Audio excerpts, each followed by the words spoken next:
Honorable Minister Omamo, honorable ministers coming from so many countries from Africa, President of International Astronautical Federation, Gianni Legal, dear friend John Kimani for the introduction, distinguished head of delegation, and dear colleagues. It is with great enthusiasm and emotion that I take today the floor to welcome each of you in this second International Space Forum at ministerial level, which we called the African chapter. After the first International Space Forum organized in Trento, Italy, in 2016 by the Italian Space Agency in collaboration and under the framework of the International Astronautical Federation, IAF. Let me welcome you in particular in my former capacity of Vice President of the International Astronautical Federation for the years 2015-2017 with a mandate of space science and academic relations. In this regard, let me thank first of all, the government of Kenya and his Deputy President, Honorable William Ruto, the Minister of Defense of Kenya for her hospitality in Nairobi, the President of the International Astronautical Federation for his important support, and finally, but not least, the staff of the IAF, Italian Space Agency, and Kenya for their invaluable and extraordinary work. I would also like to welcome in Nairobi many colleagues and friends from different space agencies around the world, in particular the three keynote speakers that accepted our invitation to present us the following three main topics, very important for the economic development and access to space for Africa. Capacity building, Dr. Valentin Munsami, Chief Executive Officer of South African National Space Agency on behalf of the African Union. Environmental Sustainability by Professor Jan Werner, Director General of the European Space Agency. And Space Partnership by Dr. Simonetta Di Pippo, Director of the Office of Outer Space Affairs of the United Nations.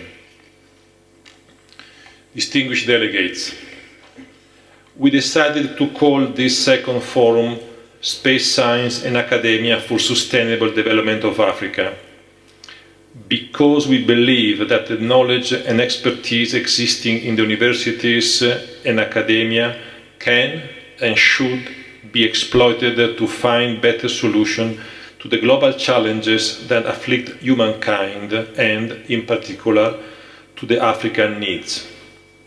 The second International Space Forum aimed to encourage discussion on how space education and technology can support the understanding exploitation of space benefits for the socio-economic development in Africa. African universities and academia need to become part of the global space network to benefit from scientific and technological knowledge. Indeed, we believe that use of space applications and services can concretely contribute to the environmental protection, ensure peace and security, and manage natural resources, diversity, and socio-economic transformation. In this conference room today, many actors and players involved in the international space community can present and show how space application can concretely contribute to the economic and social development. Both the African Agenda 2063 and the United Nations Agenda 2030 are two parallel tracks to reach the Sustainable Development Goals. Finally, the main outcome of this regional international space forum will be the adoption of the African Page Nairobi Space Statement that will be added to the Trento Space Statement issued at the end of the ISF, or the first ISF, in 2016. The Nairobi Statement will summarize the main result of today's discussion and provide a recommendation to the African space community on how to develop local capacities, abilities and space cooperation as a driver for capacity building and socio-economic development. I am very confident that this International Space Forum will contribute to the efforts and action of the African government and space agencies to continue or launch new capacity building space programs to train the young generation to become the future space leaders of Africa. Before concluding my remarks, let me thank our sponsors that support this important event in Nairobi. And I thank you for your attention, and I declare open the works of this distinguished assembly. Thank you so much.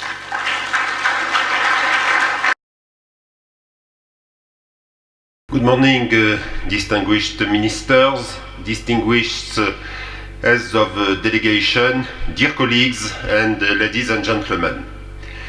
It gives me a very great pleasure to welcome you all to this high-level Second International Space Forum at ministerial level, the African chapter, which is, as you know, jointly organized by the International Astronautical Federation, the IAF, the Kenya Space Agency, and the Italian Space Agency on the topic of space science and academia for sustainable development in Africa. I am delighted to see that many of you from ministries of education, science and research, international and national space agencies, universities and international organizations have decided to join us today for the first regional chapter of this ISF. Your presence at this event will enrich discussions around important issues and help to improve the economic and the social well-being of people in this region and around the world. As it has been said by Professor Battistone, the first edition of ISF took place in October 2016 in Trento, Italy, and saw the participation of 42 international delegations. This event encouraged a global discussion on the need to promote a greater involvement of universities and national academies in the conception, design, and exploitation of peaceful space missions and programs. The immediate and concrete result of the Trento Forum was the adoption by consensus of the Trento Space Statement, which represents the starting point on the path towards accomplishing ISF's goals. I do hope that today this document will be enriched by the addition of the African page, the text of which will hopefully be endorsed by all delegations present. I had a few slides, perhaps could, yes. So, we are gathered here today to discuss how space education and technology can support the understanding and exploitation of space for the benefit of Africa's socio-economic development. Global space knowledge can foster development in higher education, science, technology, research, and innovation, eliminating gender disparities and promoting the use of space application to protect the African environment, to ensure peace and security, and to manage natural resources, diversity, harmony, and socio-economic transformations. This is in fact a time of unprecedented transition for the space sector everywhere in the world. New challenges and, more importantly, new exciting opportunities lie ahead of us.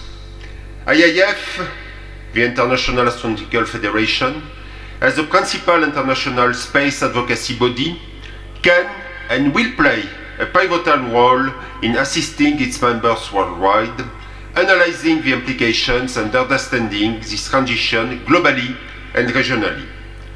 Last year, ISF Forum highlighted the significant impact that space programs have globally, and it is now time to consider how these programs and policies are reflected in each region.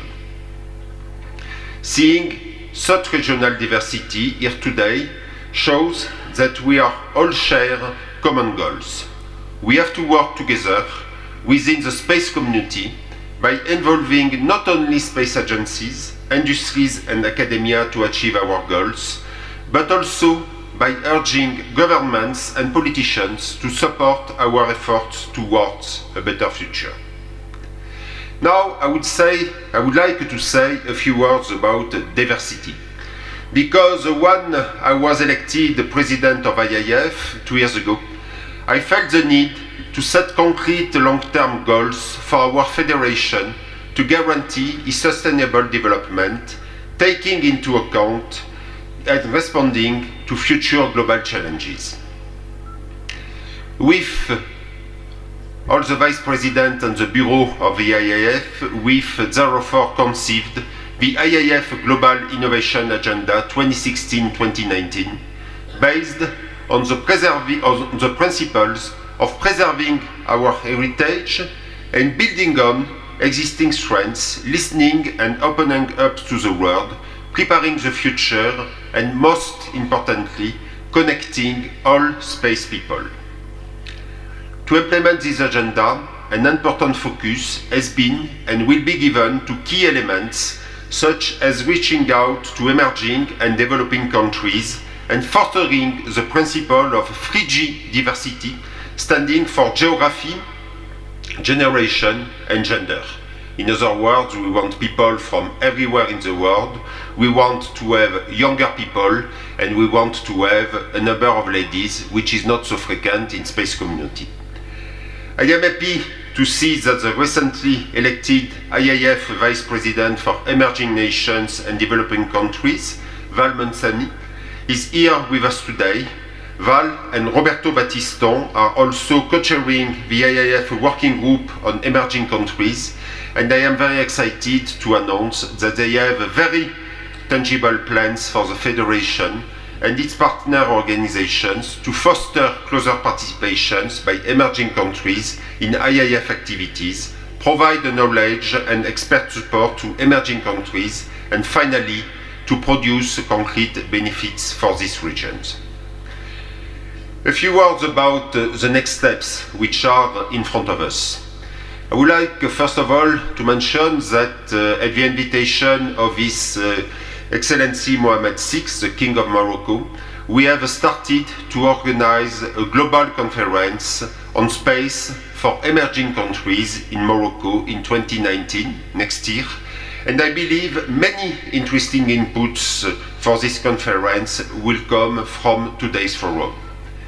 This African chapter is of great significance for the current status of space activities. The global challenges that will be addressed today are of utmost importance to humankind and relevant to our daily lives. I look forward to hearing the presentation of the three prominent speakers we are with us today. Mrs. Simonetta Di Pippo, Director of NUOSA in Vienna, Mr. Val Monsami, CEO of SANSA in South Africa, and of course, Mr. Jan Werner, Director General of ESA, the European Space Agency, who will speak on behalf of our 22 member states, which means a lot. I am hoping this ministerial gathering will play a key role in guiding the future efforts of African governments in using international space assets to serve positive societal purposes and to lay the foundation for inclusive societies, providing all citizens with a real and fair chance to succeed.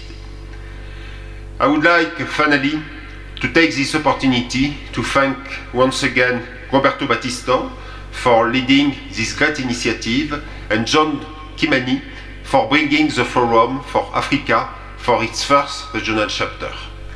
I would also like to thank all of our distinguished guests and speakers, as well as our sponsors who are supporting this event.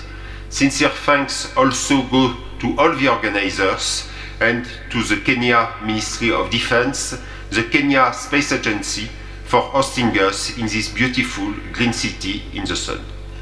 So once again, thank you for coming, and I want to thank for your attention, and I wish you very fruitful discussions for this very great event here in Nairobi in Kenya. Thank you.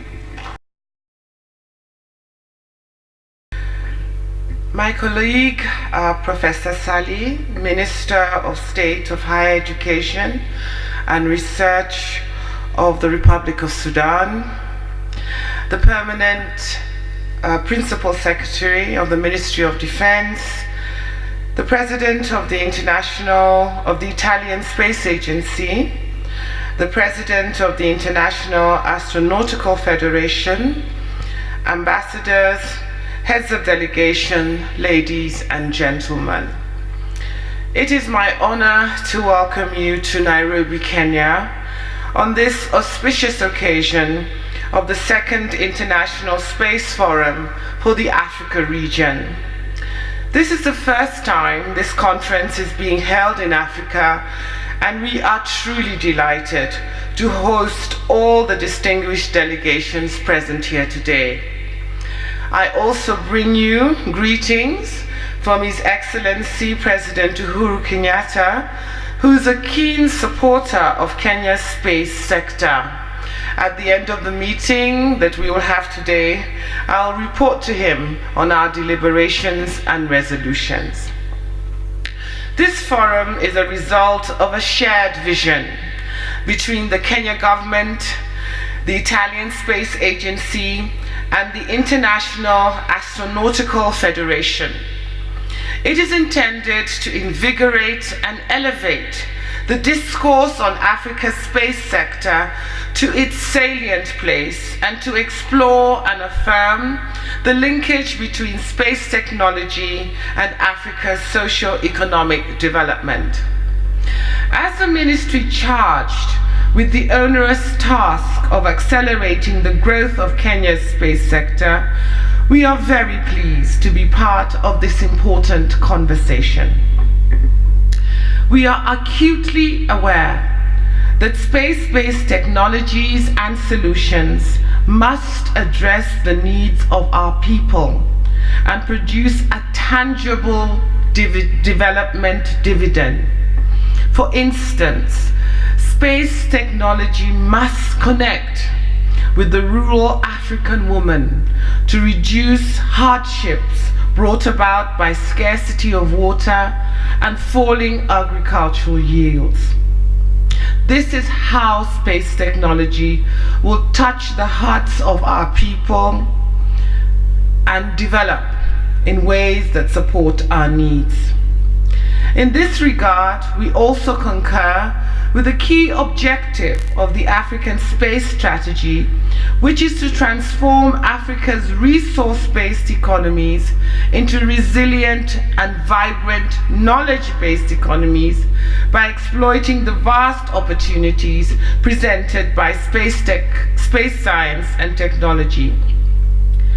Space science in Kenya can be traced back to the 1960s, with the establishment of a satellite launching and tracking base at Malindi on the Kenyan coast through the strong collaboration between the governments of Kenya and Italy. Over the years, competencies in Earth observation, mapping, telemetry, tracking, and the control of satellites has been developed in a number of government agencies and departments in Kenya. In appreciation of the immense potential of space technology to Kenya's development path, our government established the Kenya Space Agency under the Ministry of Defense in the year 2017. The Kenya Space Policy and the Kenya Space Strategy were also approved in the same year and will guide the comprehensive growth of our country's space sector. In addition, work has already commenced on the formulation of relevant legislation and regulations to support and govern the sector. As we are all aware, many African states face myriads of challenges in the areas of food security, the provision of water and health services for all, job creation and industrialization, as well as the management of the continent's vast natural resources and the sustainable use and protection of its diverse and fragile environment. In addition, there are challenges encountered in demarcating and securing our borders. Space technologies and applications can provide effective solutions to these problems if the relevant skills, competencies, and capabilities required to sustain a viable indigenous space sector are rapidly developed and harnessed within our continent. Experiences from the United States, Europe, and a number of Asian countries demonstrate the positive impact of space technology in driving economic growth and addressing societal needs as a result of the application of space science in communications, positioning, timing and navigation, Earth observation, and astronomy. Closer to home, we are inspired by the extraordinary strides that African countries such as South Africa, Algeria, and Sudan have made in establishing viable space sectors. I am gratified that this forum will address the critical issues of capacity building, space partnerships, and environmental sustainability. Clearly, the development of indigenous space capabilities will require the shoring up of human capital through the training of local scientists and other practitioners. In this regard, my appeal is that we focus on the training of more women scientists in this important field. They say that when you educate a woman, you educate a village, you educate a whole country. So this is where we want to go. We want women to find their place in this sector. The role of academia in developing concepts, scientific discoveries, and technological solutions cannot be gainsaid. In addition, the capital-intensive nature of the space sector, particularly as regards supporting infrastructure, will require innovative cooperation initiatives on many fronts.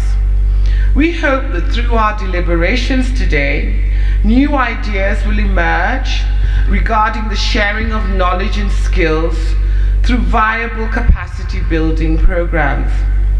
A case in point is a very successful international master's degree course on space mission design and management, jointly offered by the University of Rome and the University of Nairobi with the support of the Italian Space Agency and the nascent Kenya Space Agency.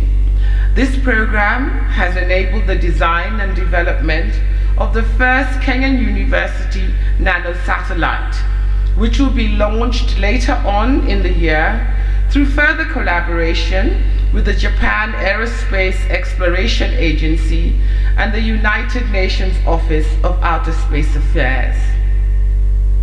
The long and fruitful partnership between Kenya and Italy in the development and sharing of space infrastructure, data, and knowledge is also a bilateral cooperation model that is worth emulating by other countries.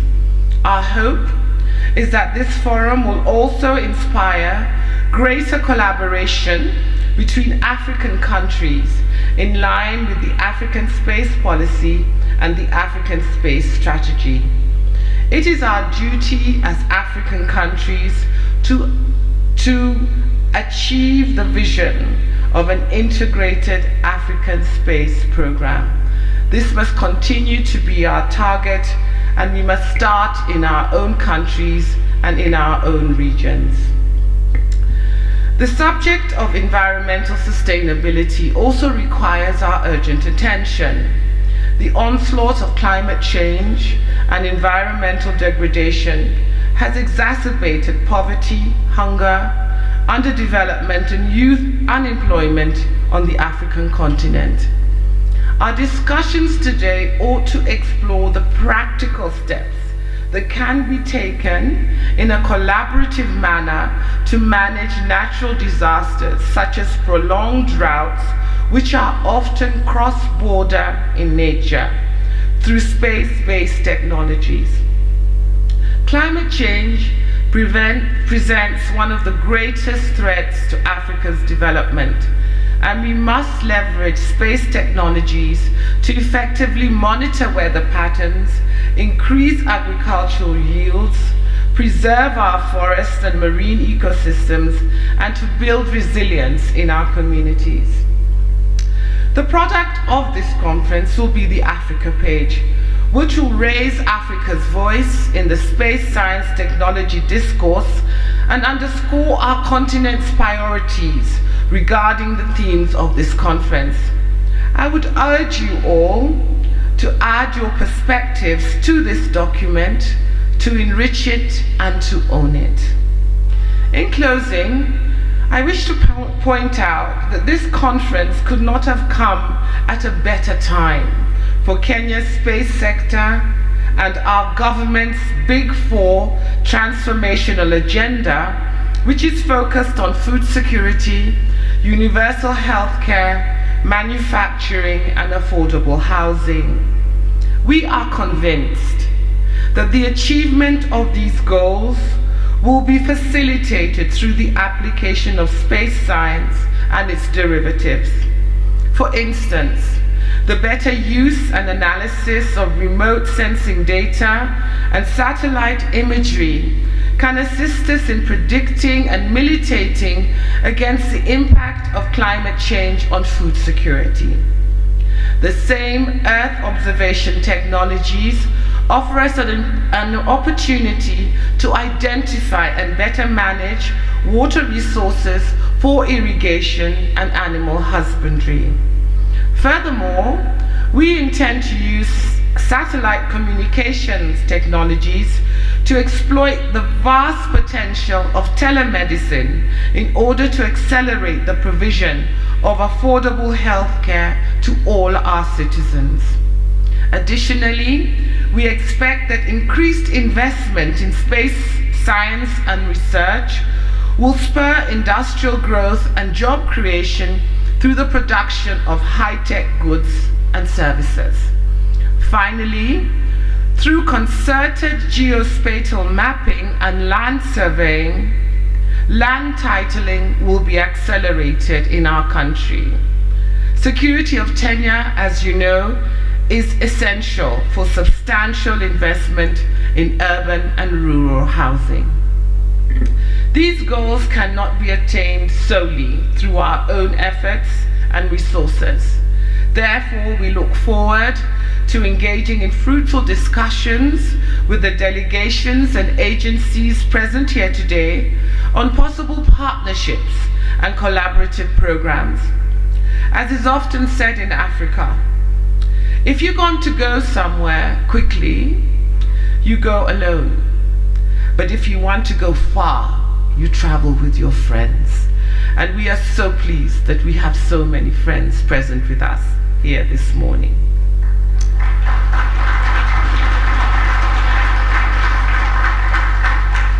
Finally, may I thank the International Astronautical Federation, the Italian Space Agency, the Italian Embassy, and all the other partners that have not only supported Kenya's space sector, but have made this important conference possible.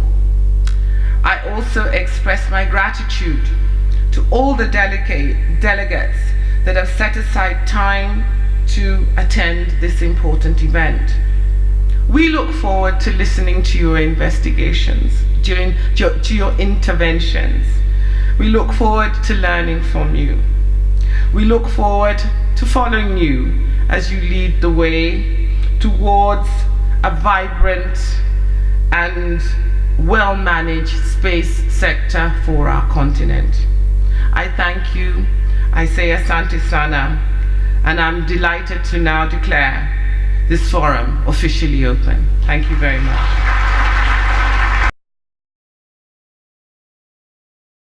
Ladies and gentlemen, and all protocols observed. I'm actually honored to give this presentation this morning on capacity building. I was wanting to take a three-pronged approach in the presentation. The first is to provide some context in terms of why Space for Africa. The second is to look at the what aspect, is in terms of a reference frame as to when we're undertaking capacity building with regards to what.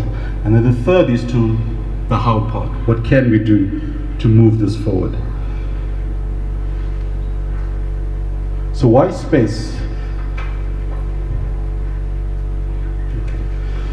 So let's put it in context in terms of what's affecting Africa right now. The first is that we have 55 countries on the continent. And Africa is also one of the hottest regions in the world, the hottest continent, with 1/3 being desert. That also affects us in the sense that in terms of food security, 90% of the soil is unsuitable for agriculture. And over 240 million Africans suffer from chronic undernourishment as a consequence of that. Our population is going to double to 2.3 billion people by 2050, and that's not far from here. And Africa is also the world's poorest. We only account for 2.4% of the global GDP. But yet the reality is that we have 30% of the mineral reserves, and we are the 4th largest oil producer in the world. So it's a stark reality, but there's also some promises at the end of that.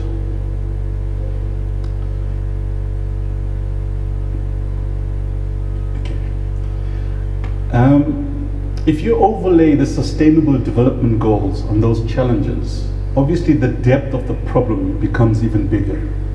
I mean, if you talk about poverty and the fact that we are the poorest performing in terms of GDP, food security is a big issue given that 90% of our land cannot be used for agriculture. And so, for example, if you take SDG 13, climate action, you cannot do these SDGs without space science and technology. 80% of the essential climate variable, the information for that comes from space. Even your life below water, the life below water, you cannot take pinpoint measurements using ship observations. You have to have a systematic approach, and the only way you can get that is from satellite-borne platforms. Okay, the next one. Here's a mapping of the African Union and its various commissions. And what we've done here is to take the objectives of all of these commissions, there's 8 in total, and we've signaled out which one of those objectives actually needs space science and technology to ensure that there's proper decision making at the end of it. And it turns out,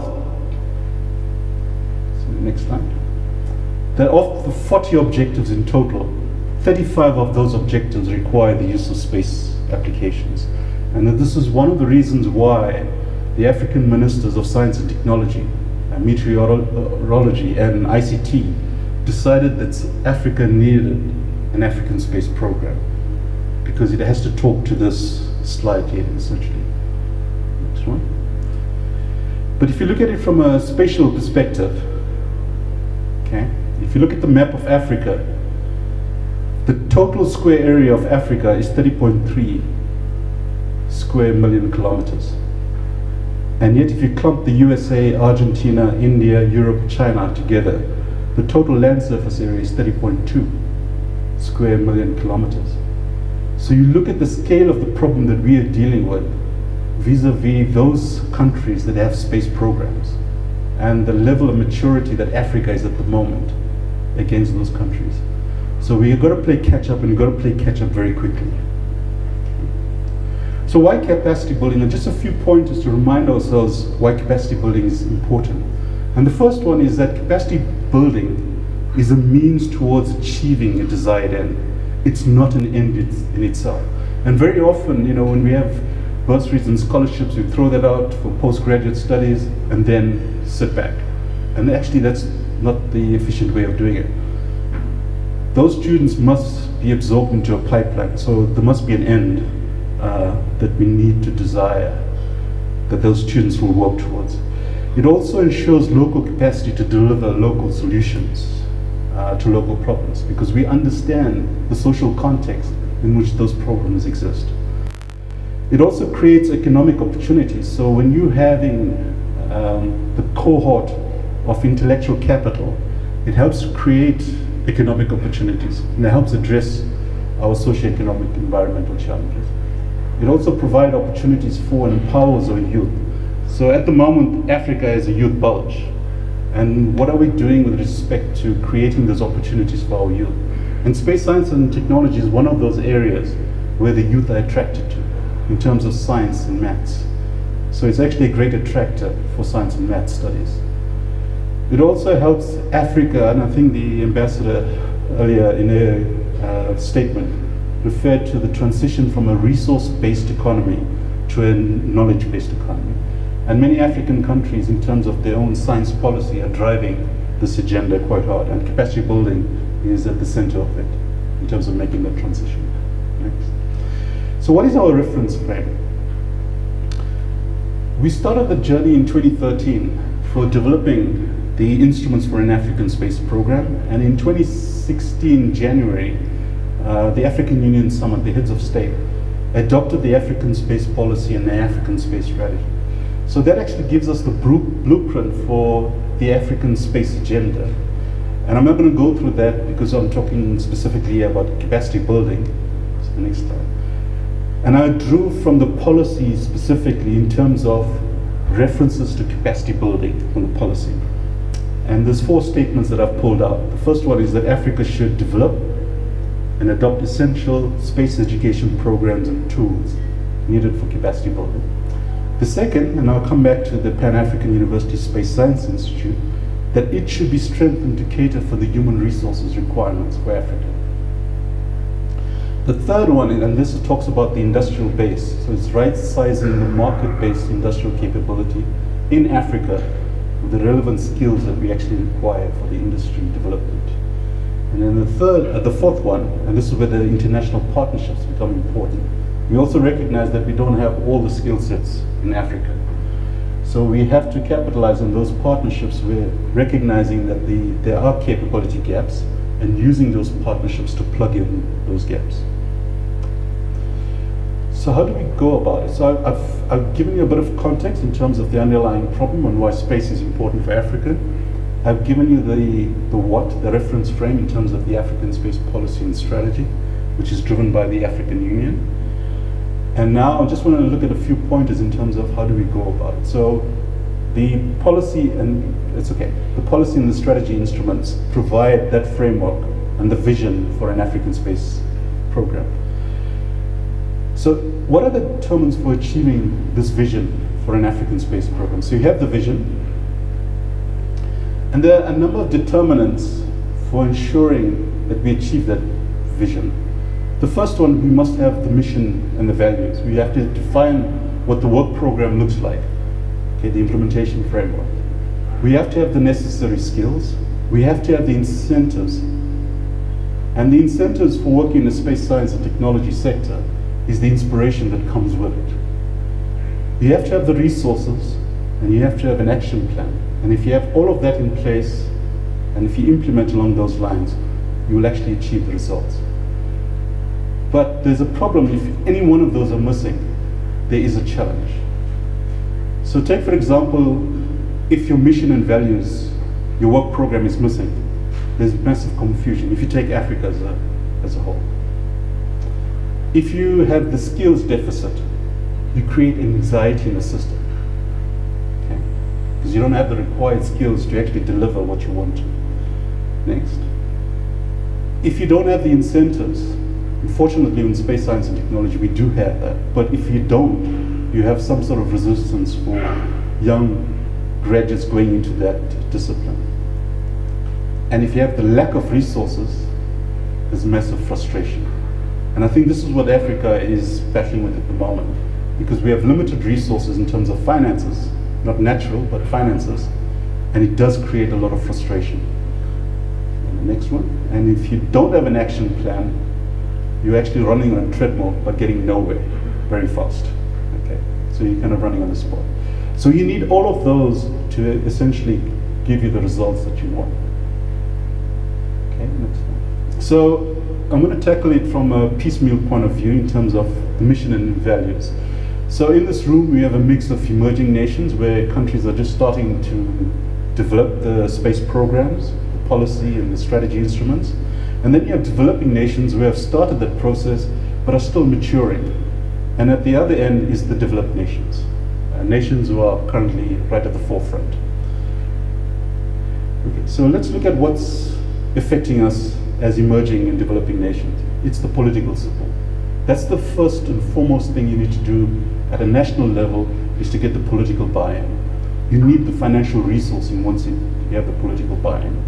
You need to ensure that there's technology readiness, and that's the capacity building that we're talking about, the human capital, to put the infrastructure in place that's going to help you in the various missions that you've identified. And this is where developing and developed nations can come in and support, because we can demonstrate, given our own experience, the socioeconomic benefits of those investments. And we can also assist in terms of, if you have a limited financing, where should you prioritize? Okay? Having been there and done that, we can make those informed choices and help each other. In terms of technology readiness, there could be some technology transfer programs, and in terms of human capital, we look at knowledge transfer. And then the last one is in terms of infrastructure, we look at co-development. So just a classic example, we're going to Melinda de Broglie Space Center tomorrow, but we could look at co-location of instruments on that site to build an African instrumentation network, as an example. It doesn't have to be a completely new site that we have to look at. How do we piggyback on existing infrastructure? So this co-development initiatives. So as developing nations, and I think that's where South Africa sits, we have a responsibility for emerging nations on the continent, but at the same time we also have aspirations towards what developed nations are doing. And I think most of you will remember last week the launch of the Heavy Falcon. It was incredible. And we want to be there as well, right there. And by the way, I should tell you a little story. Elon Musk, by birth, is South African. 17 years ago, he came to an institute in South Africa and he said, I want to build launch capabilities. And the institution that he approached back then said, sorry, we're not ready for you. Go away. Okay. It's an interesting story. And then, sorry, the next. But what's holding us back in terms of ensuring that this happens is the governance framework. The implementation cost could be inhibitive, and then the culture and the geopolitics working together. And those are the barriers that we have to break down. So these are the things we need to address from a mission values perspective. Okay, so from the skills perspective, so we look at the mission, the values. The skills perspective is looking at the individual expertise in the skills. And what I put up here is the model for the Pan-African University Space Science Institute, which will be hosted in South Africa, but there will be satellite centers built elsewhere in Africa.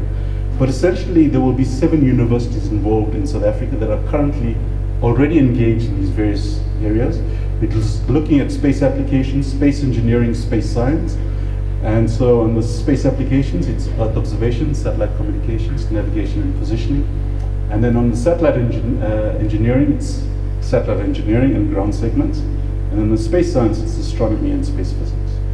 And what's interesting is in most of these programs that are currently running in South Africa, at least 30 to 40% of the students come from the rest of Africa. There's already a Pan-African flavor to what we're doing in South Africa. Okay.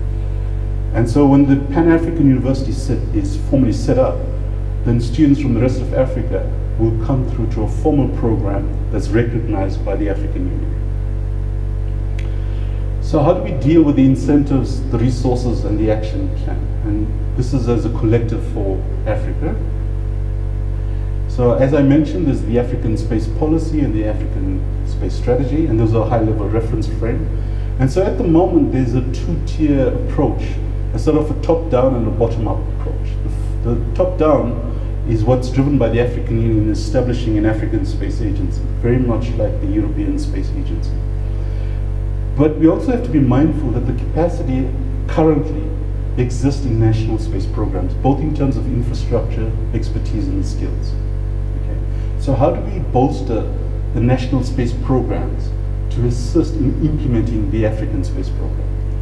And so we started this idea of a Committee of African Space Institutions. And actually this conversation started in China last year at the GLEX meeting, the Global Exploration Conference in China, which is an IAF event. And at the meeting there was the AU, and John Kimani was also there. And we were tasked as South Africa to draft the constitution. And we had a subsequent meeting in Addis, in Nairobi, where we shared the constitution.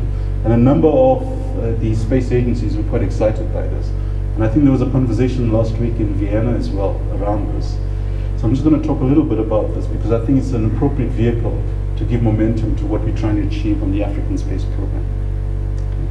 So we've started a whole series of initiatives as African countries. The one is the African Resource Management Constellation with Algeria, Kenya, Nigeria, and South Africa.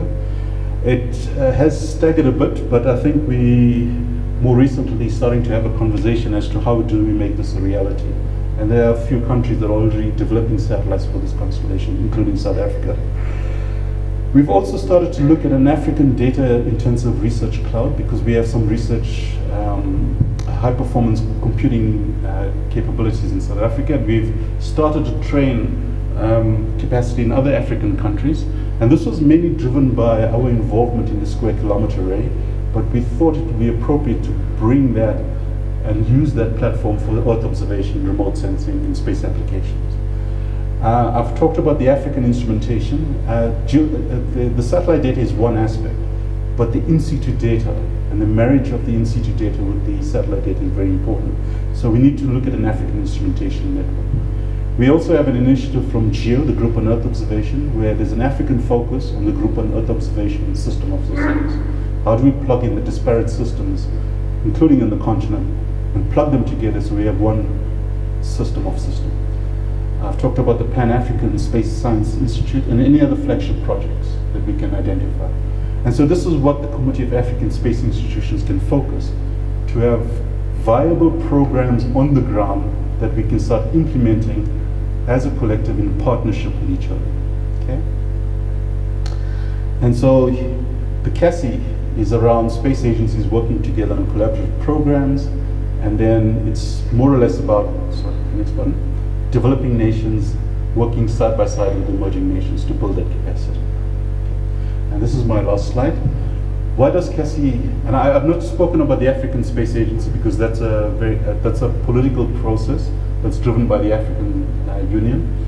I'm talking here about the Committee of African Space Institutions because I think that's a quicker way in terms of the technical capabilities that currently already exist.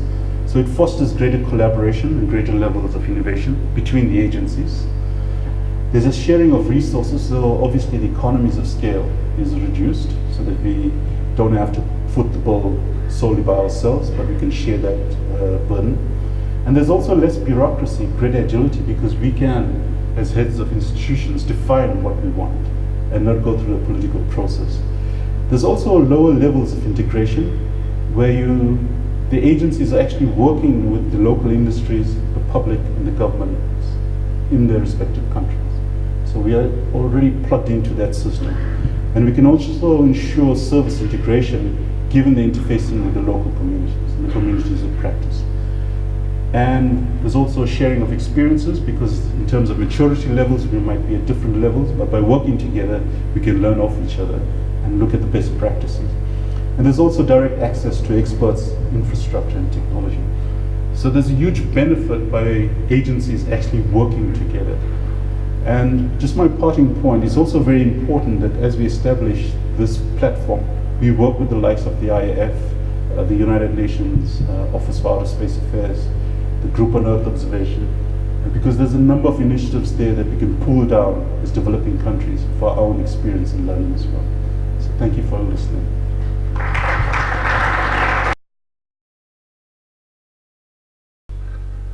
Dear Honorable, the Ambassador of Italy to Kenya,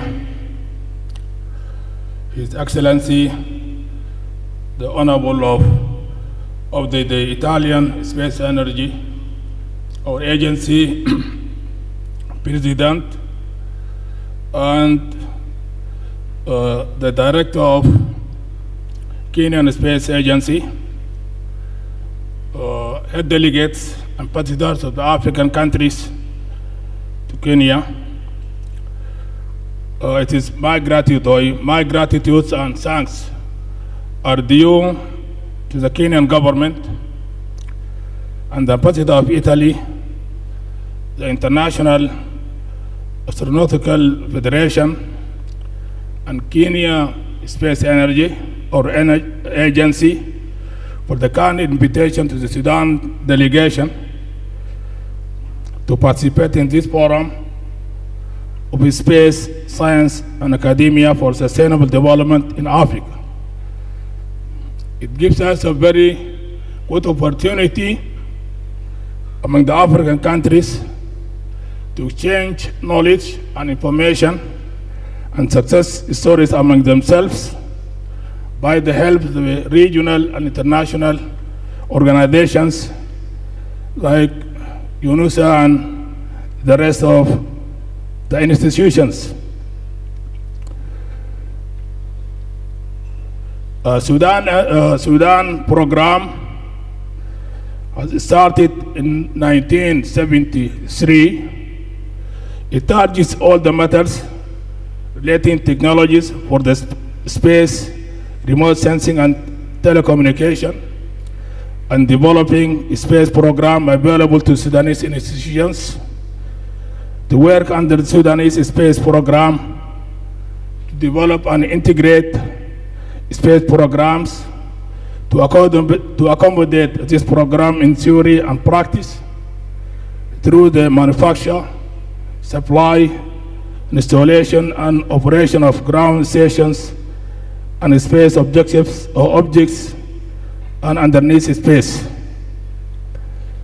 There are many stakeholders concerning this area, composed of ministries and research institutions and private sector. Minister of Higher Education and Scientific Research, Minister of Petroleum, Mining, Agriculture, Minister of Information, Civil Defense, the Intelligence, Ministry of Defense, Ministry of Transportation, Ministry of Environment and Forestry, Minister of Electricity and Dams, Minister of Irrigation and Water Resources, Minister of Tourism and Wildlife, and the rest of the ministries. There are many research institutes like Remote Sensing Authority, National Telecommunication Authority, African City of Technology, Agriculture Research Corporation, the Meteorology Authority, and Nile Research Center, and many other private institutions. But as the lady said this morning, what is the relevance of all this to the layman in the street in Africa? How we can use this technology to uplift and bring the well-being of the national or the poor people in the local streets in our countries. In that area, Sudan lies in the Sahelian zone of Africa, which is adversely affected by climate change resulting from global warming. In the recent years, rainfall has dropped quite significantly, and accordingly, drought and desertification have struck many parts of the region. Tackling these issues require early intervention by the African governments and international agencies like the rest of the groups which are attending this important meeting. Cooperation between affected countries is also a key to the success of all the measures that could be proposed to address these issues. The government of Sudan is getting engaged with the academics in many universities and governmental institutes to study the effects of climate change in the quest to form a vision for policies to protect the environment and achieve sustainable development.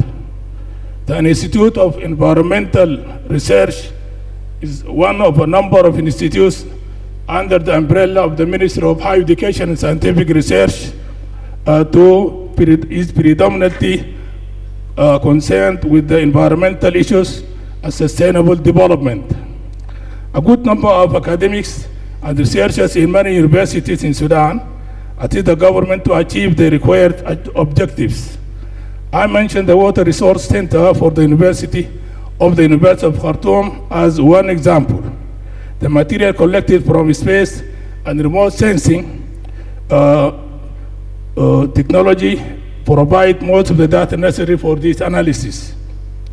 The United Nations Sustainability 17 goals targeting the eradication of poverty in all its forms and dimensions, including extreme poverty, is the greatest global challenge and it's indispensable requirement for sustainable development. The space sector must be proactive and develop its goals in line with the wider UN goals. The space sector in Africa, although in its infancy, must not be isolated from the global community and has to include itself in the quest for sustainable development. Successful sustainable development for African necessitates working together. This requires partnership between governments, the private sector, and civil society. Sudanese universities working on many environmental issues and water resources have joined forces with other institutes in Eastern and Northern Africa, as we are facing similar challenges. Such smart cooperation has to be extended to cover the space agencies and to have been established, which have been established, or those under establishment must adopt policies to reinforce the cooperation, transfer, and share knowledge and our skills. Capacity building is an important goal set by the Sudanese government. The government of Sudan supports the training of its young academics and professionals in many European countries, China, the United States of America, and many other countries. Training in space-related fields is not an exception, and the government will work hard to emphasize the importance of this sector. Ladies and gentlemen, there are a number of Sudanese bodies which are directly involved in research and capacity building in the space sector. The Institute of Space Research and Aerospace contributes to research and development in space science and aerospace engineering in Sudan. The University of Khartoum and the Sudan University of Science and Technology have established space research centers in order to cope with advances in the space sector. During the last few years, many young engineers received good training through their direct involvement in building educational satellites, quadcopters, and other items. The Sudanese government is committed to joining the space sector and promote the use of space technology to sustain development and preserve the environment for the future generations. It had established the Sudanese National Committee for Space, that is the SUNAX, to set policies and national strategies in the field of space, coordinate the different academic and civil bodies, and direct achieve cooperation between the relevant Sudanese institutions and the regional and the international organizations working in this area, and to develop the needed infrastructure to make progress in the field of space. Ladies and gentlemen, I conclude by saying, bringing my hopes to overcome all our difficulties and to come out of this important session by recommendations which will result from this important forum to place Africa with the rest of the world in the right track to participate in achieving sustainable development goals for the benefit of humanity and the environment. Thank you for listening.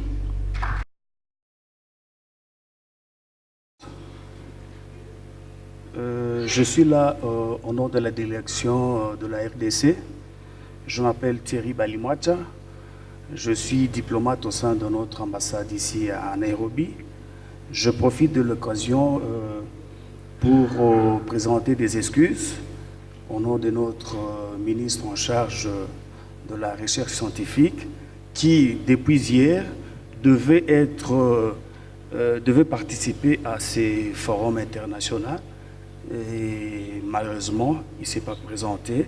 Cela n'empêche pas que la République puisse être représentée par ces grands forums internationaux, quoi. Et une fois de plus, je présente encore des excuses au nom de la délégation de notre pays. Je vous remercie.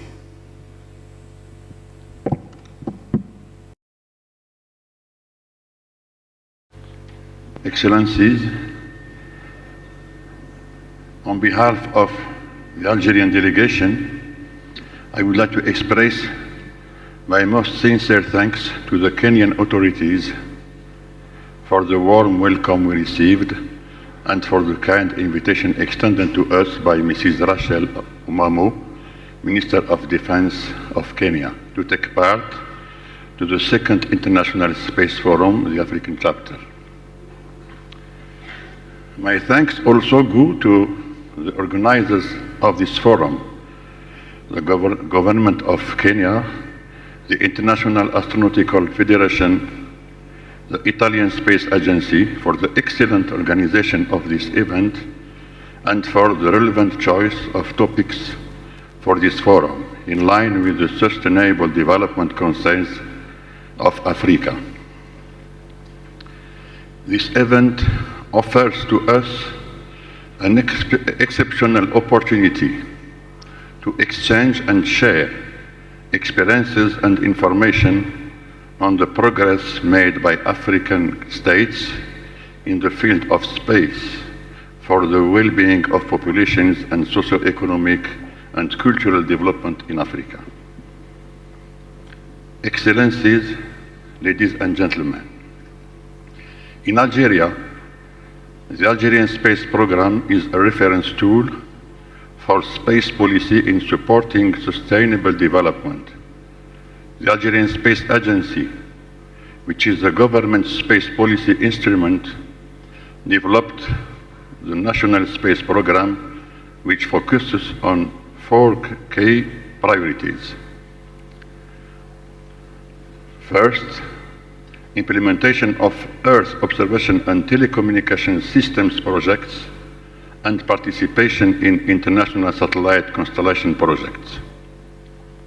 2, implementation of associated ground infrastructures to ensure the sustainability of the national space activity. 3, mastering of space systems applications and services for socio-economic development and strengthening of national sovereignty. And 4, the development of a human, material and infrastructure potential to ensure the sustainability of national space activity and its integration into an information society.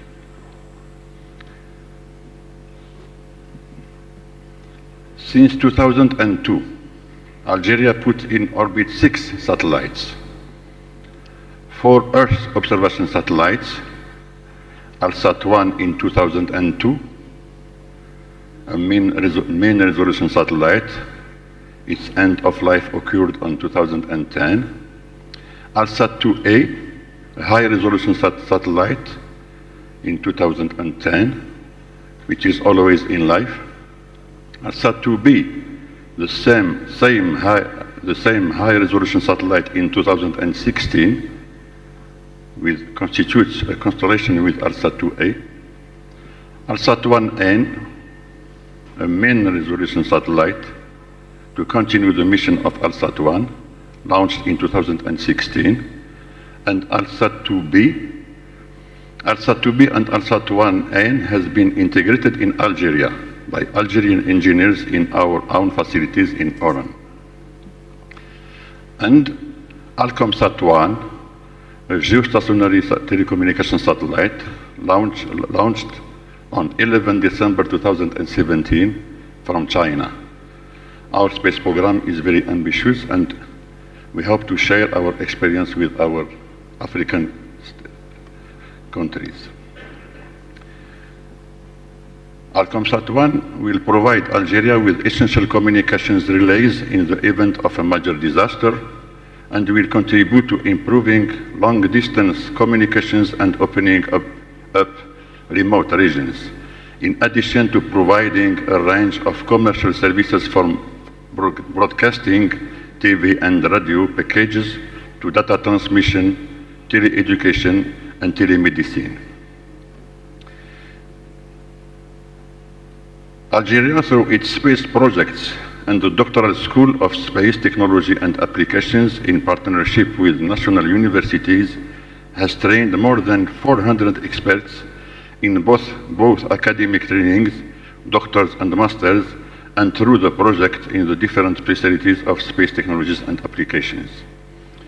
With regard to cooperation, Algeria supports all regional initiatives promoting inter-African collaboration in the field of space technologies and applications for sustainable development in Africa. In this regard, Algeria has made its contribution for the finalization of the African space policy adopted by the African Union in December 2016, and continues to deploy its efforts to define and set up the mechanisms for its deployment and implementation. In addition, Algeria continues to provide support to the countries of North Africa and Sahel for the prevention and management of natural disasters through the Algiers Regional Support Office of the United Nations Platform for Disaster Management and Emergency Response, UN SPIDER. Finally, I would like to wish great success to this forum, convinced that the recommendations resulting from the forthcoming debates will contribute to social, economic, and cultural development in Africa. Thank you for your attention. بسم الله الرحمن الرحيم. السيد رئيس المنتدى الدولي الثاني للفضاء، معالي الوزراء، السادة رؤساء وكالات الفضاء والهيئات الفضائية بالقارة الأفريقية والعالم، السيدات والسادة الحضور الكرام، السلام عليكم ورحمة الله وبركاته. إنه لا يشرفني أن أشارك معكم في المنتدى الثاني للفضاء بأفريقيا، والذي يعقد في العاصمة نيروبي بدولة كينيا الأفريقية، والذي له مدلول كبير على وضع الدول الأفريقية من الفضاء العالمي ومدى اهتمامهم بتكنولوجيا الفضاء وتطبيقاتها لخدمة الإنسانية على المستوى المحلي والإقليمي والدولي.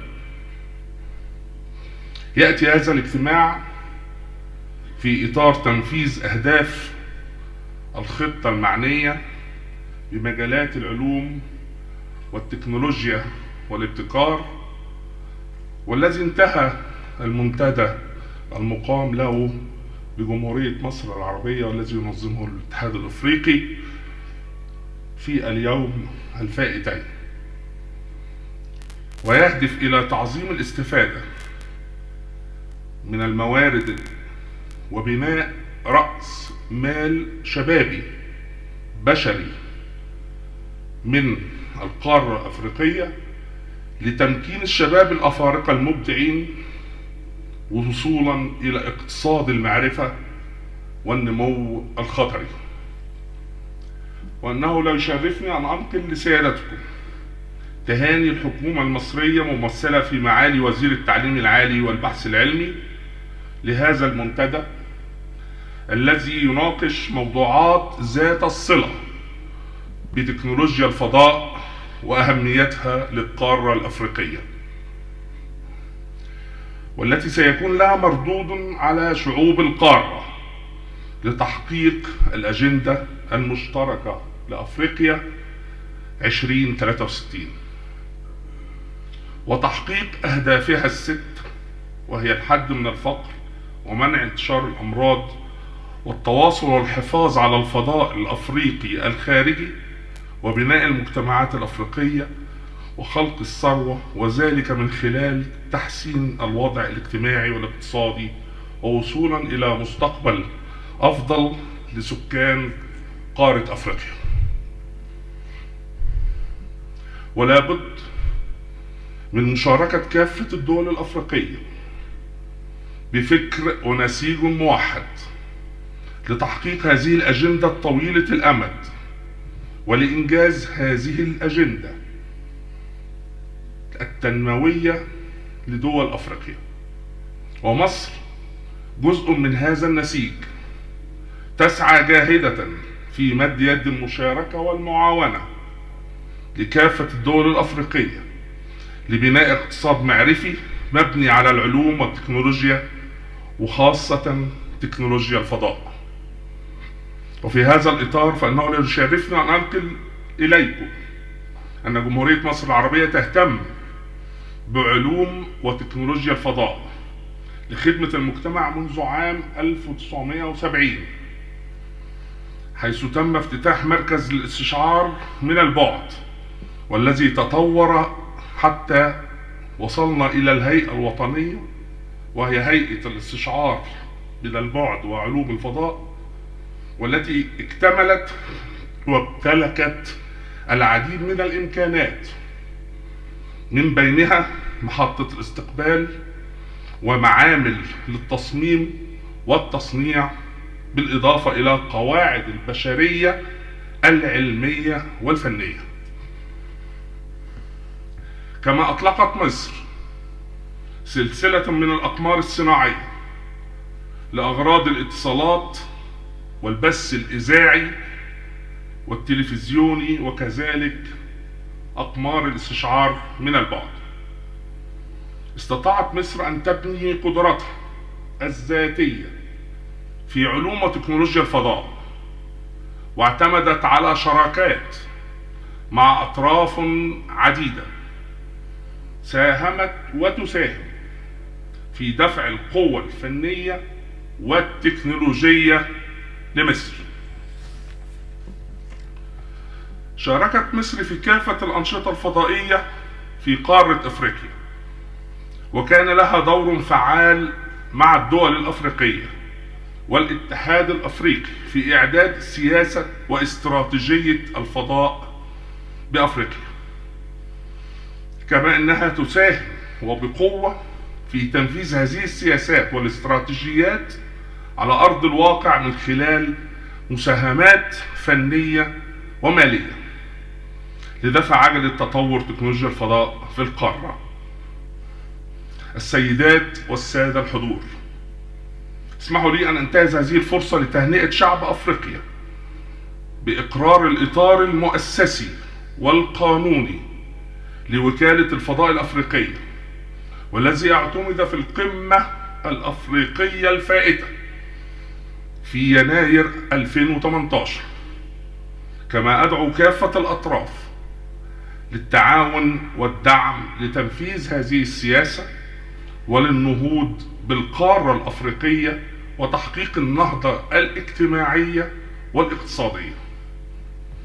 كما أود أن أشير إلى أن وكالة الفضاء الأفريقية ستكون هي المظلة القانونية لتوحيد كافة الجهود الأفريقية في مجال علوم وتكنولوجيا الفضاء لدعم بناء القدرات البشرية وخلق جيل من شباب الفضاء الإفريقي وبناء البنية التحتية لتكنولوجيات الفضاء، وينعكس ذلك على دعم إنتاج الخدمات والمنتجات من تكنولوجيا الفضاء التي تساعد في عجلة التنمية بالقارة الإفريقية. أخيرا وفي نهاية الكلمة، أتوجه بالشكر على الدعوة وعلى القائمين من جمهورية كينيا الشقيقة ودولة إيطاليا الشقيقة، ولولاهم ما كان لهذا الاجتماع أن يتم. أشكرهم وأتمنى لكم اجتماعا موفق لصالح الشعوب القارة الأفريقية وشعوب العالم أجمع. والسلام عليكم ورحمة الله وبركاته.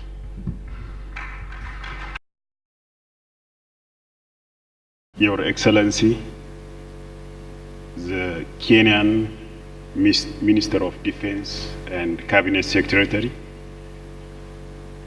and the President of Italian Space Agency, the President of International Aeronautical Federation, ambassadors, government representatives, space agency representatives, ladies and gentlemen. I'm very pleased to give a statement on the behalf of Ministry of Science and Technology and Ethiopian Space Science and Technology Institute, Federal Democratic Republic of Ethiopia. Ethiopia's space activity was initiated by Ethiopian Space Science Society in 2004 and took lead by Ntoto Observatory and Research Center starting from 2013, focusing on research, special graduate program, training in astronomy, space science, remote sensing, geodesy, and satellite science and technology. The encouraging activities of the observatory and Space Society paved the way for the birth of the new government institute chaired by the higher government officials.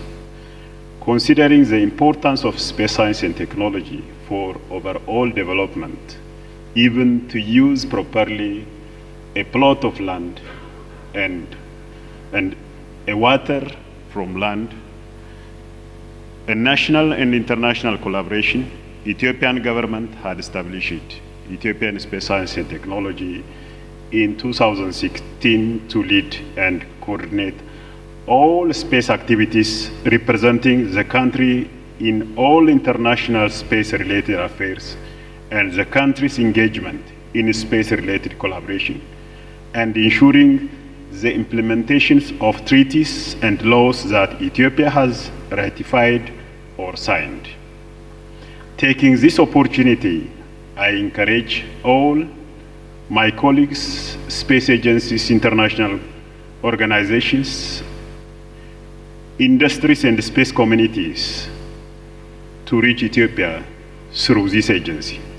Ladies and gentlemen, the Ethiopian government has given special attention for capacity building in infrastructure, technology, human capital development, research and development, international collaboration, which has very well aligned with the national priorities to bring about structural transformation and to achieve its goal of being among one of the middle-income countries by 2025.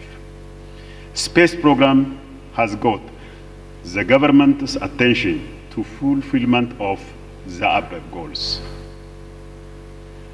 Our space program is highly chaired by the higher government officials.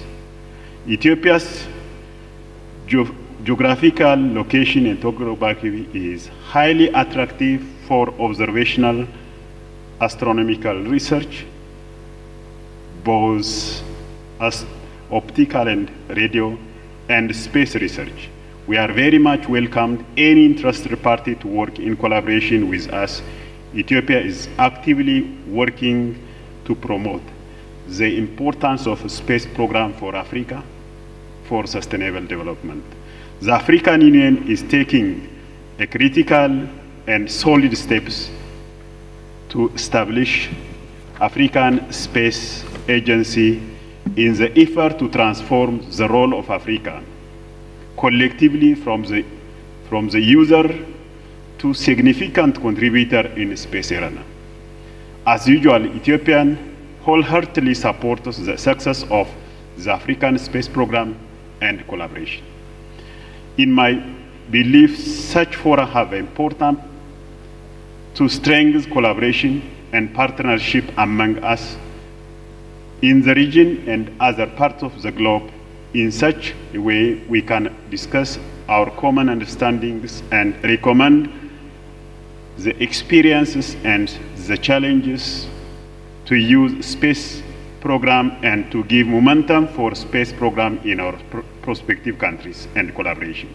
Finally, I would like to thank organizers and the Kenyan government and all other organizers for such important event and inviting us. And I expect more international conference and workshops in Africa to facilitate and to promote space program. Thank you very much.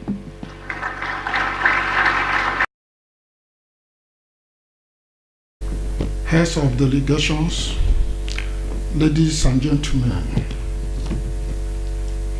I am here to represent the Honorable Minister of Science and Technology, Dr. Ogbonnaya, who is involved in another international assignment. Nigeria has a space agency named National Space Research and Development Agency, which is directly under the supervision of the Federal Ministry of Science and Technology. It was established to foster development in the area of space science, technology, and its application for sustainable development and economic independence. Nigeria has launched 3 Earth observation satellites, namely Nigeria Sat-1, Nigeria Sat-2, and Nigeria Sat-X, and 1 communication satellite, NigerCom Sat-1, that was deorbited and was later replaced by NigerCom Sat-1R. Since the establishment of the agency, it has been building capacity of the staff in the areas of space engineering and sciences, while also operating with various universities to develop the capacity of Nigerians in the use and application of space science and technology. Research is carried out in the applications of space technology in the area of environment, water resources, agriculture, disaster management, urban development, and security. Data from Earth observation satellites are made available to Nigerian universities for free to help students carry out research and understand the use of satellite images, while the university lecturers were encouraged to use it to solve local problems.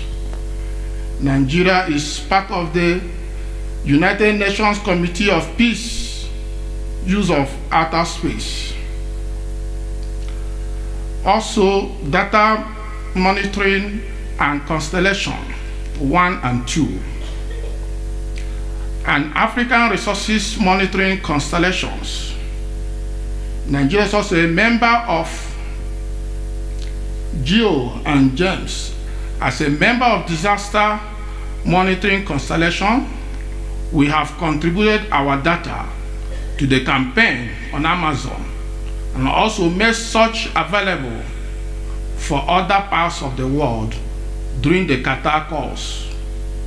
Presently, Nigeria represents the Regional Support Office of the United Nations Space-Based Platform for Disaster Management and Emergency Response. Data collected is used by the military in their operations to combat the crisis in Nigeria rising from Boko Haram. Nigeria is happy to announce that it's a member of the International Astronomical Federation, AIF, African Leadership Conference, and African Union Space Technology Committee. We are therefore here to support the efforts of this forum as it works with Africa. Thanks for your listening.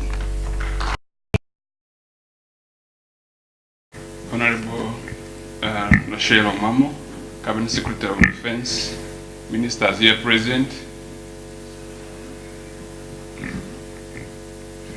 President International Astronomical Federation, President Italian Space Agency, ambassadors, generals here present, ladies and gentlemen. I also would like to thank the Italian Space Agency, International Astronautics and Astronautics Federation, and the Kenyan government for organizing this important International Space Forum, African chapter. Rwanda has not launched satellites like the country represented by the previous speaker, but we use space services in many sectors. And in line with the 1999 Vienna Declaration, Rwanda supports peaceful use of outer space and harnessing of space science and technology, generally for the benefit of all mankind. In view of the immense possibilities space science and technology can afford human development, Rwanda accords it in the highest importance. Rwanda was among the key champions of the African space policy and strategy approved by the African Union General Assembly in January 2016.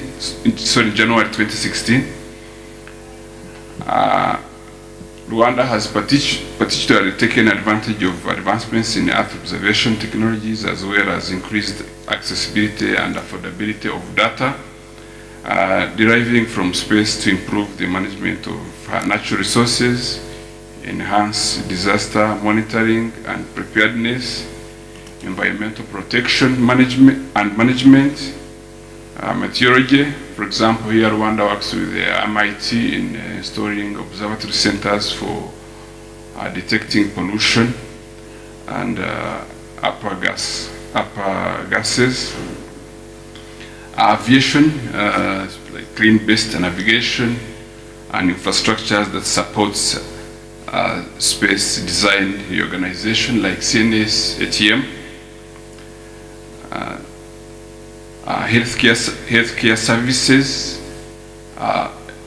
e-services like telemedicine and use of UAVs to collect and deliver blood to rural areas. In view of this forum theme, Space Science and Academia for Sustainable Development in Africa, Rwanda sees its national development as greatly hinged around knowledge development, and this makes big data and associated analytics a major driver in the process. The country is currently developing a national data revolution policy to complement other already adopted policies such as Open Data and Smart Rwanda Master Plan. This ambition to build a data industry is supported by a pool of world-class research academies recently established in Rwanda, whose aim is to educate and produce experts in STEM. These academies include African Institute of Mathematical Sciences, Africa Center for Internet of Things, the African Center of Excellence in Data Sciences, Carnegie Mellon University, as well as other national universities that have recently introduced programs in this area. Besides these institutions, other innovation efforts like National Innovation Fund and Kigali Innovation City Incubation Hub have already begun to bear fruit by producing practical services and data-driven products derived from big data analytics. As said by the Honorable Minister, Rwanda also supports the possibility of partnership and an integrated African space program. We wish to congratulate our sister African countries that have already advanced their space programs, including Kenya, that recently enacted a law establishing a national space agency, a national space policy and space strategy. We thank you very much.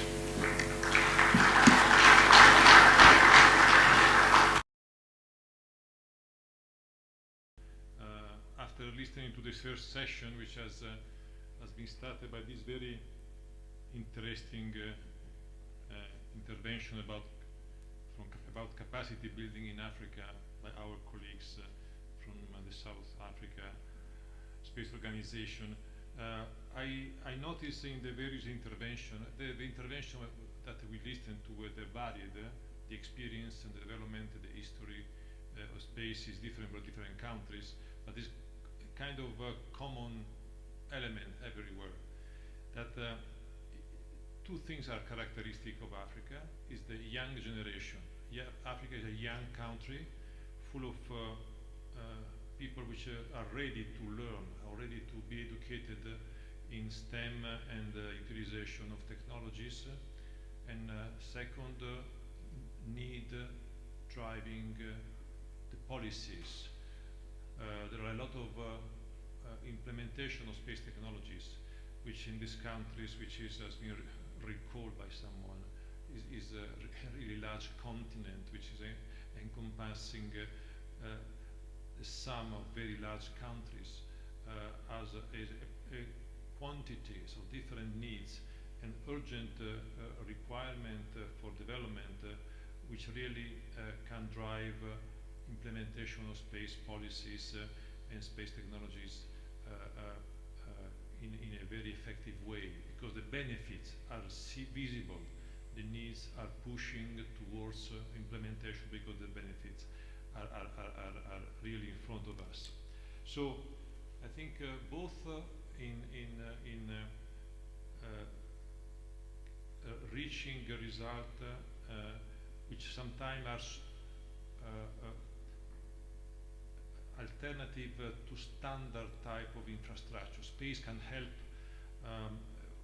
evolving countries, emerging countries, to implement new type of infrastructure which are not the classical one, but are benefiting much more about transport of bits and not transport of goods or transport of cars.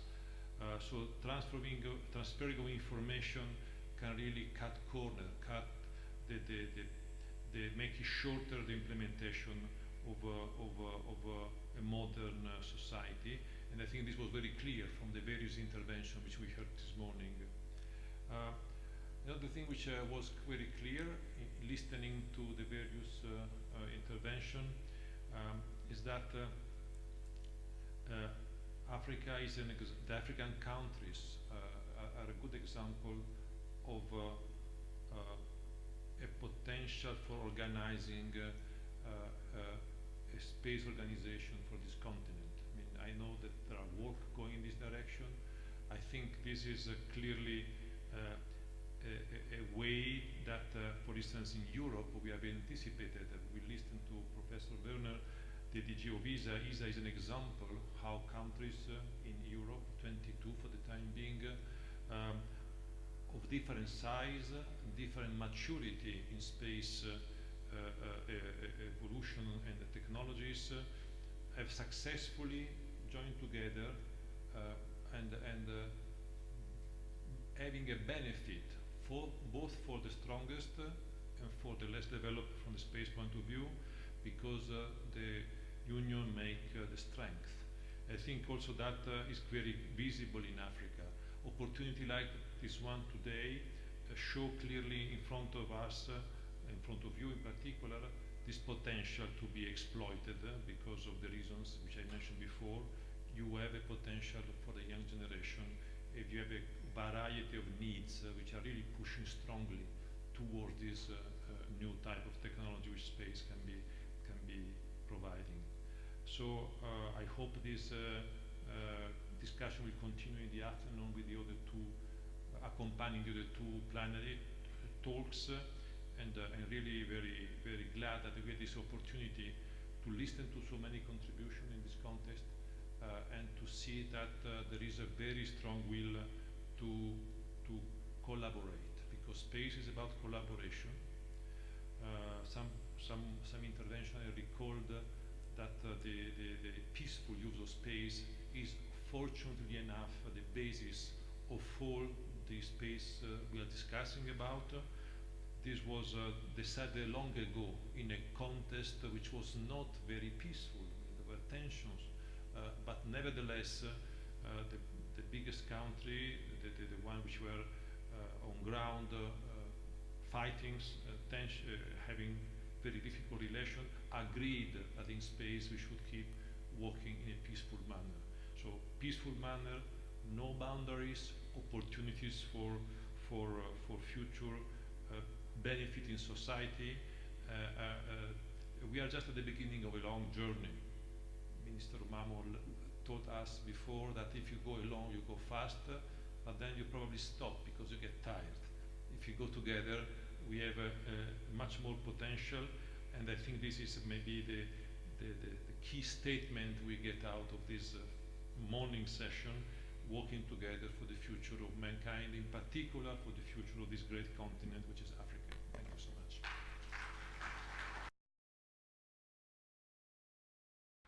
I'm very happy that I can talk to you, and thank you very much for the invitation for today. And I will talk about environmental sustainability in Africa, of course, but also in some general terms. And of course, Africa is a beautiful country. This Kenya is a beautiful country. You all know this place, but for the Europeans and people from other continents, I have this picture here. So, because we are always all the time here in the rooms, I think one has to show also the beauty of Africa from space. So we are talking, and we were talking this morning about partnerships, and partnerships are very important. There are partnerships here in Kenya, especially as we heard with the Italian Space Agency, but also with ESA in the Malindi station, and therefore this is already something which is very important. But there are also African partnerships and initiatives. So you all know them, African Union. But now also what is important for me is that Copernicus, this European Earth observation system, is really taking up its place here in Africa. The decision of the European Union, of the European Commission and of ESA to have all the data free and open access, I think this is something which is really fine. Of course, one has to learn how to use this data.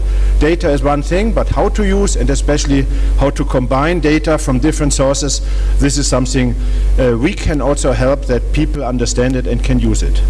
And the third one, which I would like to mention here, but we will get another talk from Simonetta afterwards, is Unispace Plus 50.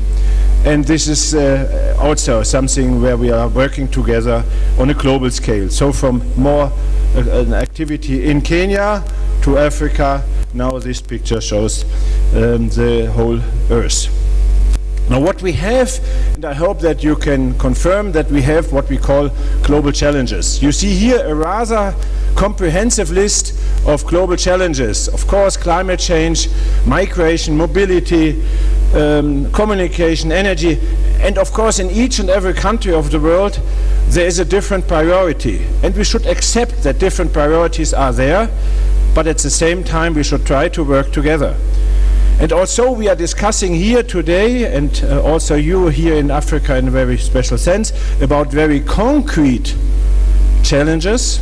I would like to mention, and I will come back to that at the end of what I'm saying, about the point of curiosity. Don't underestimate the power of curiosity for a society, for individuals.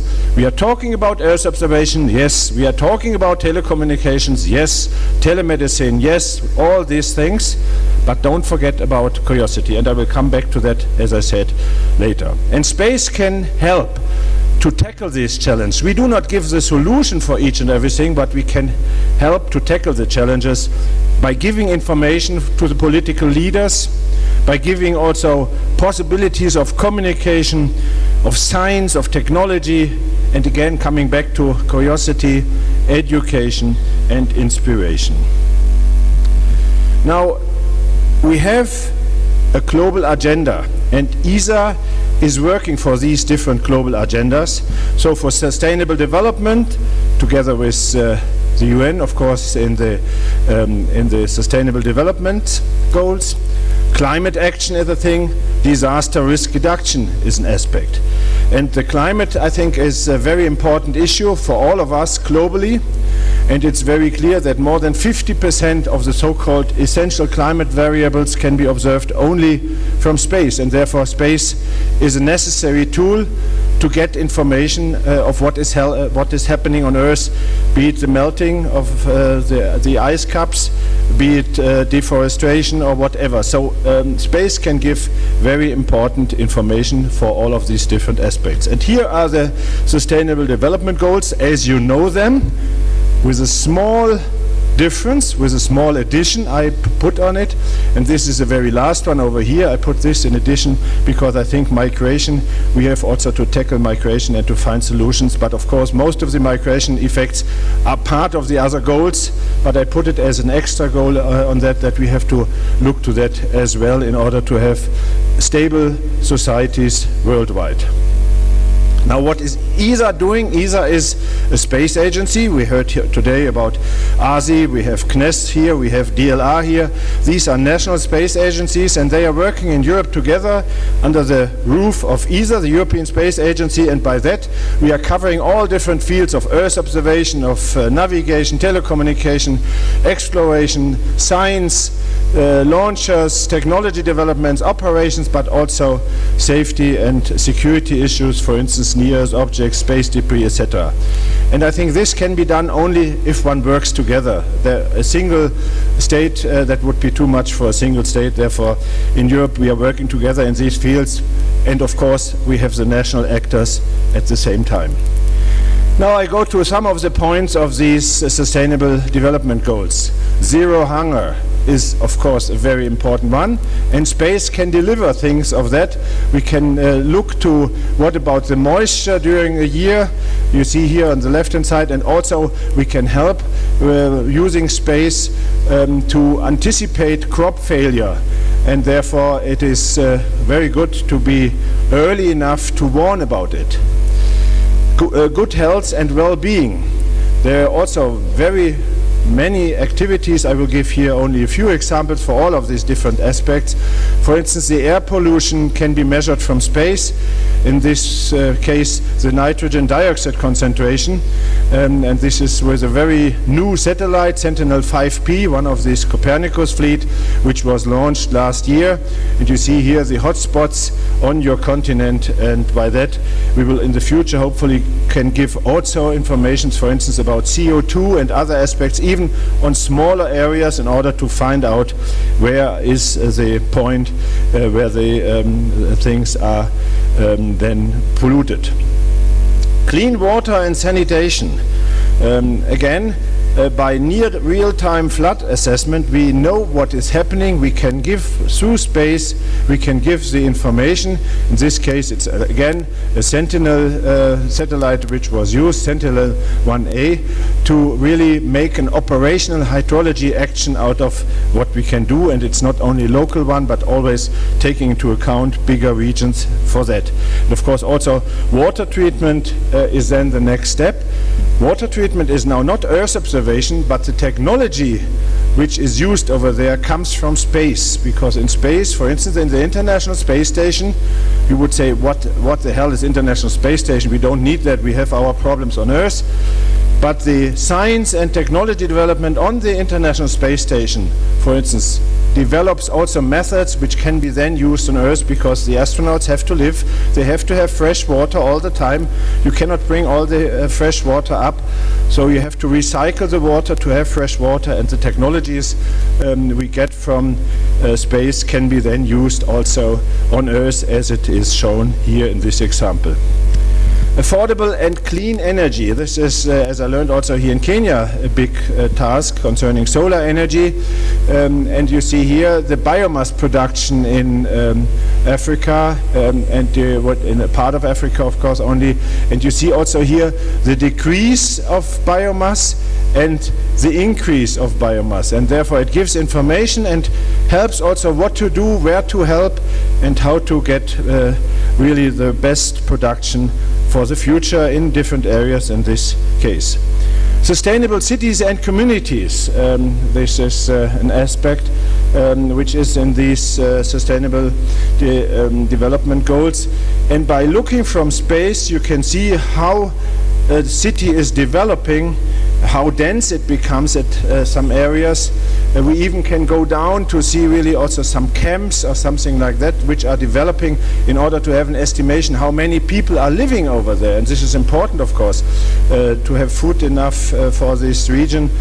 But you need a time series, and therefore data storage of Earth observation is of high importance, because you cannot just measure it once. You need a series. In this case, from 2000 until 2015, you see the different development in Tanzania. Climate action. Climate, as I mentioned earlier already, is of course a global endeavor. And for instance, wildfires, the development of wildfires due to climate change can be measured. Here you see the burned areas at different parts of the world.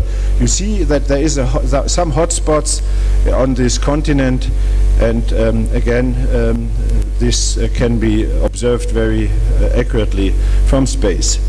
And then it was discussed this morning about capacity building. Capacity building is, of course, first of all, education. We can use, and we are using satellite communication also to go to remote places to give best information about what is going on, so that the teachers can use it. We have e-learning services, and we started also in 2012 for having sustainable services right now rolled out to 300 schools in South Africa. So it is something which is going on, and there is no end of this story, and we are looking forward also to work with all of you together in the future to really do this activity even more intensively. Life below water. If you're close to the coastal area, you are dependent on fishery. And it's still possible, and it's possible with satellites to look really into the ocean to see how healthy the ocean is. In this case, Sentinel-2A, picture of 11th December 2015. So you can see the pollution of the water, but also you can see where the water is really clean and where it is good for the fishes. And life on land. Life on land. You see the changes of the land, Sentinel-2A images in this case. So you see the different changes on the land. So with regard to grassland, with desert, we heard about this in the presentation, also about the big part which is a desert in Africa. So by looking onto the continent and getting this information, politicians can also act in the future. Now, at the end of my presentation, I would like to go in a totally different field, not into these practical applications, but for me it is at least as important as the other ones. I mentioned curiosity at the beginning, and here it is what I wanted to say. All of you know the value chain, the chain to create values. You get some resources from the soil, from natural resources. You are doing something with it, refining it, maybe you have to melt it and whatever, and at the end you have a product. And in each and every step you can earn some money. This is the normal industrial process, which happens globally. Fine, good, we need it, yes. But there is another chain, and this chain is for me as important, and it's the chain for developing a society. And this I call the chain of motivation. And space can deliver this very special chain in a very special way. Again, normally I hear when we are doing exploration, people are saying, we have enough problems on Earth, don't come with exploration to Mars or to a comet. Why to fly to a comet? It's not necessary, we have a problem next door.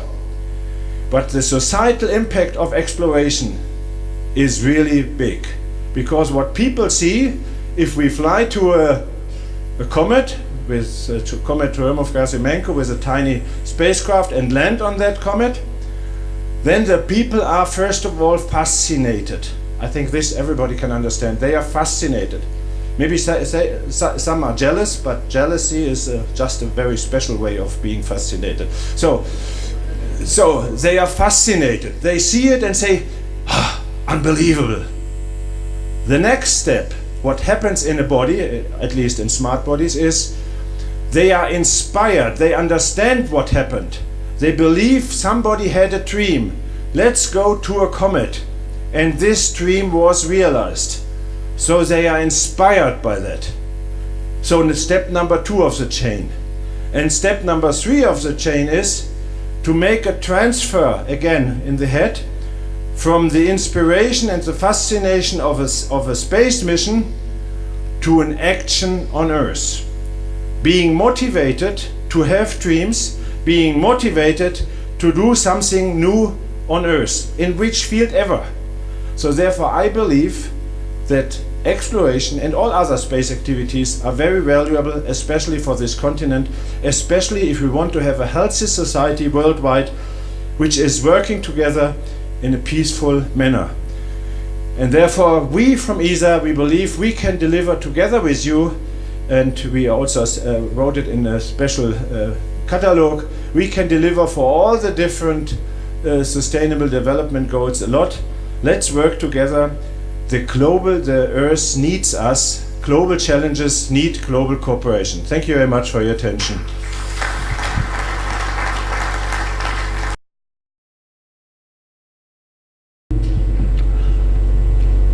Madame la ministre de la Défense du Kenya, chez le ministre de l'Enseignement supérieur et de la Recherche scientifique du Soudan, Mesdames, Messieurs les ministres, Monsieur le Président de l'Italian Space Agency, Monsieur le Président de l'International Astronautic Federation,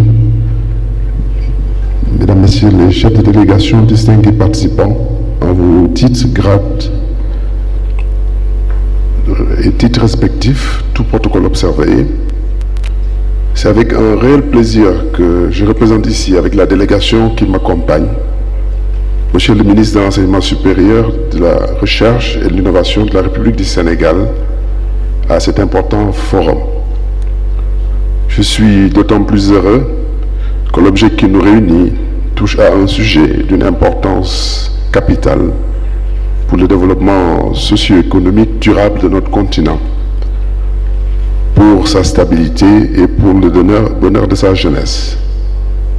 En Afrique, les établissements d'enseignement supérieur et de recherche, les chercheurs, les enseignants-chercheurs sont appelés aujourd'hui impérativement à jouer un rôle majeur dans la production de connaissances, le développement d'innovations, afin de répondre aux exigences de création de richesses, de protection sociale, de sauvegarde de l'environnement et aussi et surtout à la création d'emplois. Donc à l'instar de l'Union africaine, à travers sa stratégie sciences, technologie, innovation pour l'Afrique 2024, le Sénégal a pris l'option stratégique de faire de la science, la technologie et l'innovation les leviers de son développement économique, social et culturel. Cette volonté s'étant traduite par des efforts sans précédent ces dernières années en termes d'investissement, depuis les concertations nationales sur l'avenir de l'enseignement supérieur et de la recherche et les décisions présidentielles qui sont les fondements des réformes en cours. Une des activités phares de ces réformes, après la mise en place de la Direction générale de la recherche et de l'innovation que j'ai l'honneur de diriger, est la construction de la Cité du savoir dans la nouvelle ville en construction de Diamniadio, à la sortie de Dakar et à quelques encablures du nouvel aéroport international Blaise Diagne. En fait, la Cité du savoir est en train d'être construite sur un site et avec 5 espaces, un espace de gouvernance, un espace d'infrastructure technique, un espace de promotion de la culture scientifique, un espace de formation, mais surtout aussi un espace de recherche d'innovation et de transfert de technologie qui abritera le futur calculateur national qui est en cours d'acquisition, et lequel calculateur devrait être un important instrument mutualisé de recherche au sein d'un institut qui s'appelle l'Institut des sciences techniques avancées, aussi en cours de développement. Cet institut devrait abriter et permettrait de former très rapidement des jeunes dans divers domaines de la science et des techniques modernes, dont la cybersécurité, le génie moléculaire et la bioinformatique, les sciences et techniques spatiales et la télédétection, la physique de l'atmosphère de l'océan, le big data, l'internet des objets, la robotique et l'intelligence artificielle, sans compter le calcul scientifique et les simulations et modélisation numérique.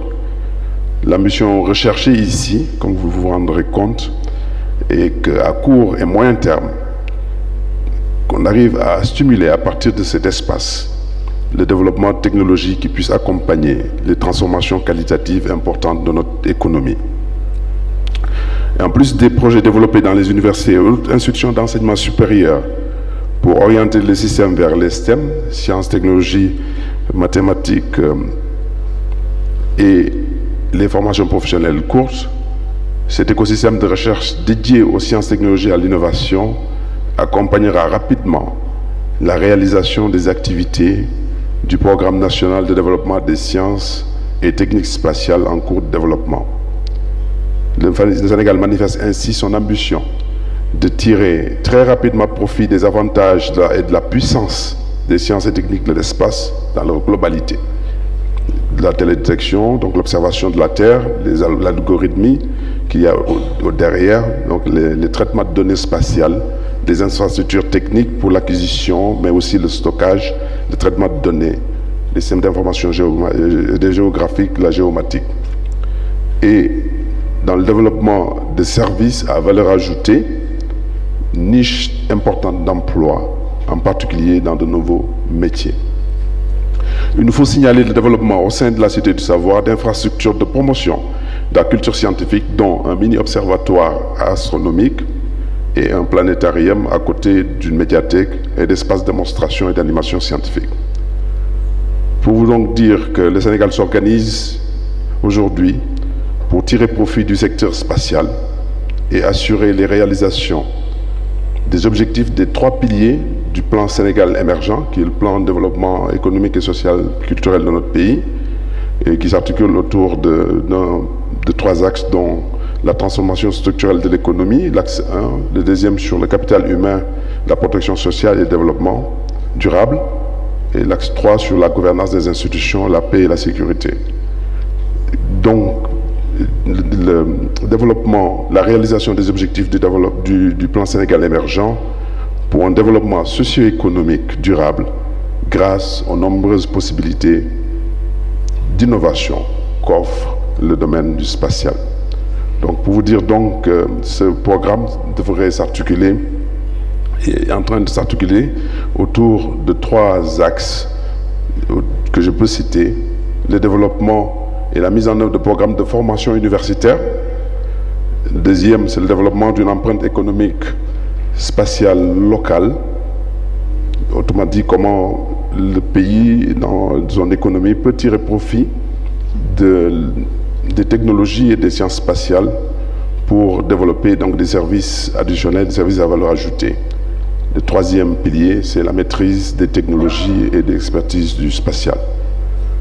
Pour vous dire donc que cette approche volontariste et dynamique que notre pays a choisi de mettre en œuvre en veillant à une cohérence de l'ensemble du système d'enseignement supérieur de recherche et d'innovation, du dispositif de production de richesse, relève de la volonté des plus hautes autorités de notre pays de voir le Sénégal jouer un rôle majeur dans la maîtrise et le développement des sciences et techniques, en particulier le secteur spatial, qui devrait donc prendre sa place dans le dispositif de production de ressources de notre continent.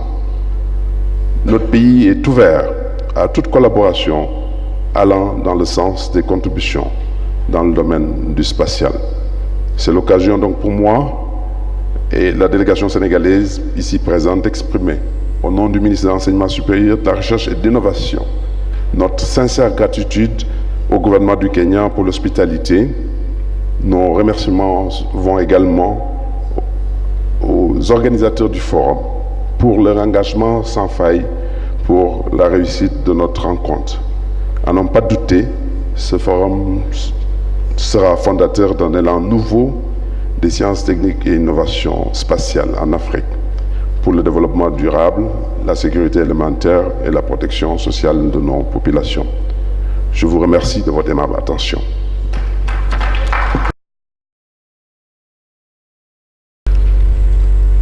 Excellencies, distinguished guests, ladies and gentlemen, on behalf of the government of Seychelles, of the Republic of Seychelles, I would like to thank the Kenyan government, the Kenya Space Agency, the International Astronautical Federation, and la Agencia Spacial Italiana for the invitation to participate in this very important forum. Seychelles is the smallest African state. It is most of the time not visible on the map of the continent. In fact, many maps I've seen today, I couldn't see Seychelles. And it's not uncommon when Seychelles is missing, somebody takes a pen or a marker, put a few dots and write the name Seychelles.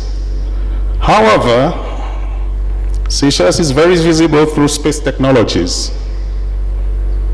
Being a small oceanic archipelago, space science and technologies are crucial for our socio-economic development, even for our future existence due to climate change. We have a neighbor, the Maldives, who's more challenged than us, but we are facing the same phenomenon, sea level rise. Seychelles is taking up the blue economy, that's ocean economy, very seriously. It makes sense. We are approximately 1% land and 99% sea. And swimming is a recommendable survival skill. So, in this context, we have 1 million square kilometers of intensive economic zone. That's a huge territory. And it presents us a big challenge. We need to harness space sciences and technologies to tap the resources of our EEZ through, for example, maritime security is important, accurate weather forecasts, harnessing our seabed resources, our industrial fishing, emergency operations, environmental management. Another important area, it is how we efficiently manage our operational management of one of the largest of the continent flight information region. The list is not exhaustive, so we look forward to be a partner in the African Space Agency. Before I conclude, I would like to say that it may turn out to be that those few dots, approximately 4 degrees south of the equator, may have a geographical comparative advantage for the continent when it comes to space technology, to space science and technology. I thank you all for your attention.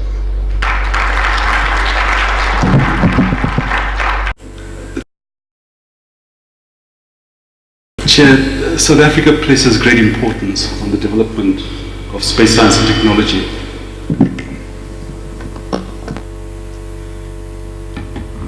As a driver for assisting towards the delivery of the Sustainable Development Goals and the Agenda 2063 of the African Union.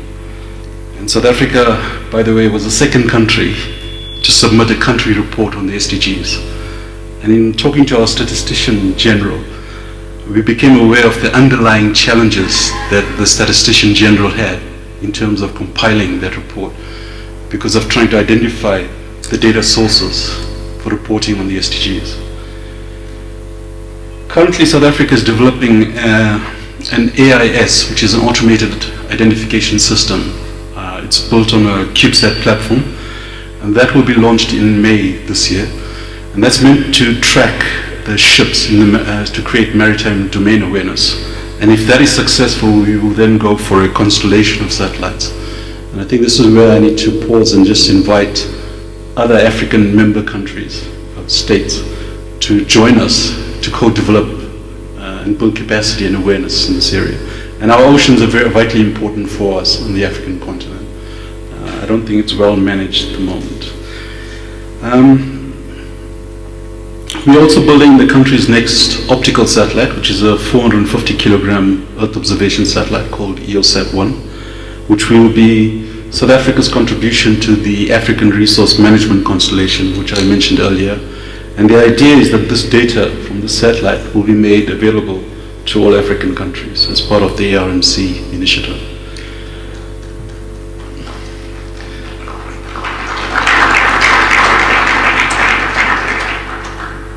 The agency has also partnered with the Square Kilometre Array, which is an initiative that's driven by South Africa and 8 other African partner countries on the African continent and Australia. For those of you who are not aware of the Square Kilometre Array, it's actually the biggest radio astronomy telescope in the world at the go. And South Africa has invested in building a prototype of 64 dishes. And in fact, in June 2016, we switched on the first 16 dishes, and we saw over 1,350 new galaxies in the southern hemisphere with that instrument, never seen before.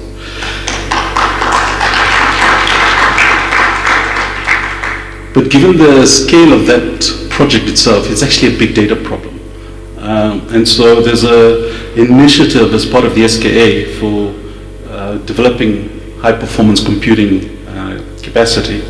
And so we were working with the other African countries to build that capacity in their own countries, both in terms of infrastructure and the people skills. And we intend using this platform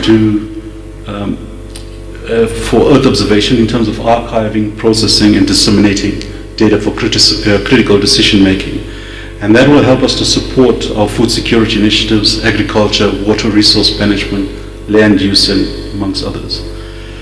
I'm also pleased to announce many states will be aware there's a new ACAIA regulation that says that all flights must have space weather information by November 2018, which is this year. And so SENSA which is the only space weather regional warning center in Africa and one of 17 regional warning centers around the world, was assessed by the WMO. The results are very promising and we are hopeful, although it's not formalized yet. But essentially we will be able to provide that data to all aviation or flights in and out of Africa. I'm also mindful because of the LTS guidelines, the long-term sustainability initiative that's going on under the UN banner. There are certain guidelines, I think it's guidelines 16 and 17, that require space weather information as part of that intervention. So it's actually becoming more and more prominent in terms of our domain awareness with regards to space awareness, space weather awareness. SENSA also continues to provide training on the use of synthetic aperture radar, and we've partnered with the likes of the Japan International Cooperation Agency and the Committee of Earth Observation and Satellites, working group on capacity building. And this is provided to many agencies in South Africa and other African countries. I think the most recent one was in Botswana, the training. In addition, South Africa is progressing well in establishing the Pan-African University for Space Science Institute, which is finally brokering the agreement between the AU and the South African government. But it is envisaged that the university will have satellite centers in other African countries, and we're hoping that the first intake will happen fairly soon, and we'll see approximately 100 postgraduate students coming through the doors.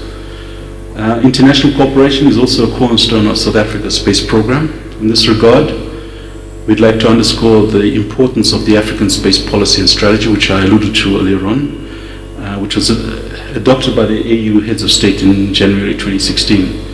But we're also mindful that there are other initiatives that I've also mentioned, for example, the AfriGeos initiative and the Committee on African Space Institutes, which provide us both multilateral and bilateral forums to garner support towards the implementation of the African Space Program. And by the way, I know John will make an announcement, but we are wanting the heads of institutions, African institutions, to just stay on after this meeting, so we just can have a quick discussion around that as well.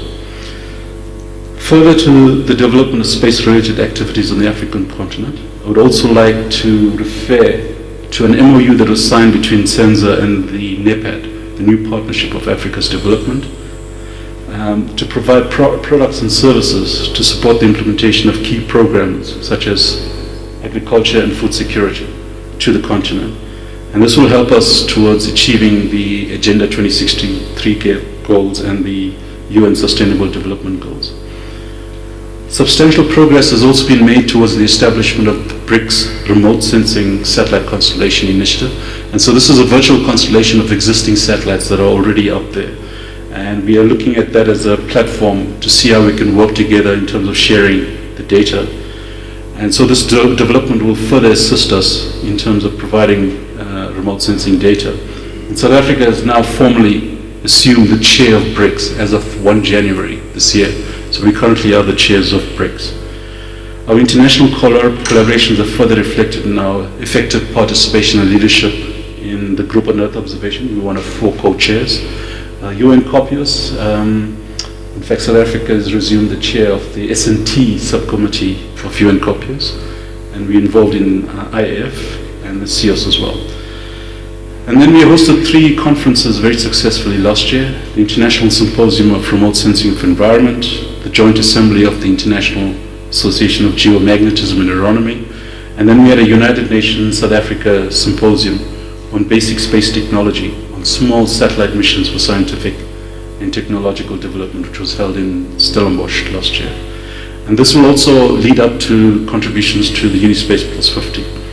So Chair, in closing, allow me to reiterate the importance of the 4th Industrial Revolution for the African continent, where we need to ensure appropriate, that is on time and on demand, access to data and processing systems through an efficient infrastructure. This will enable the immediate provision of local solutions to local problems, as I alluded to earlier on. Inadequate infrastructure inhibits countries to fully benefit from space applications in tackling local and large-scale challenges that extend beyond national boundaries. Thank you for your attention.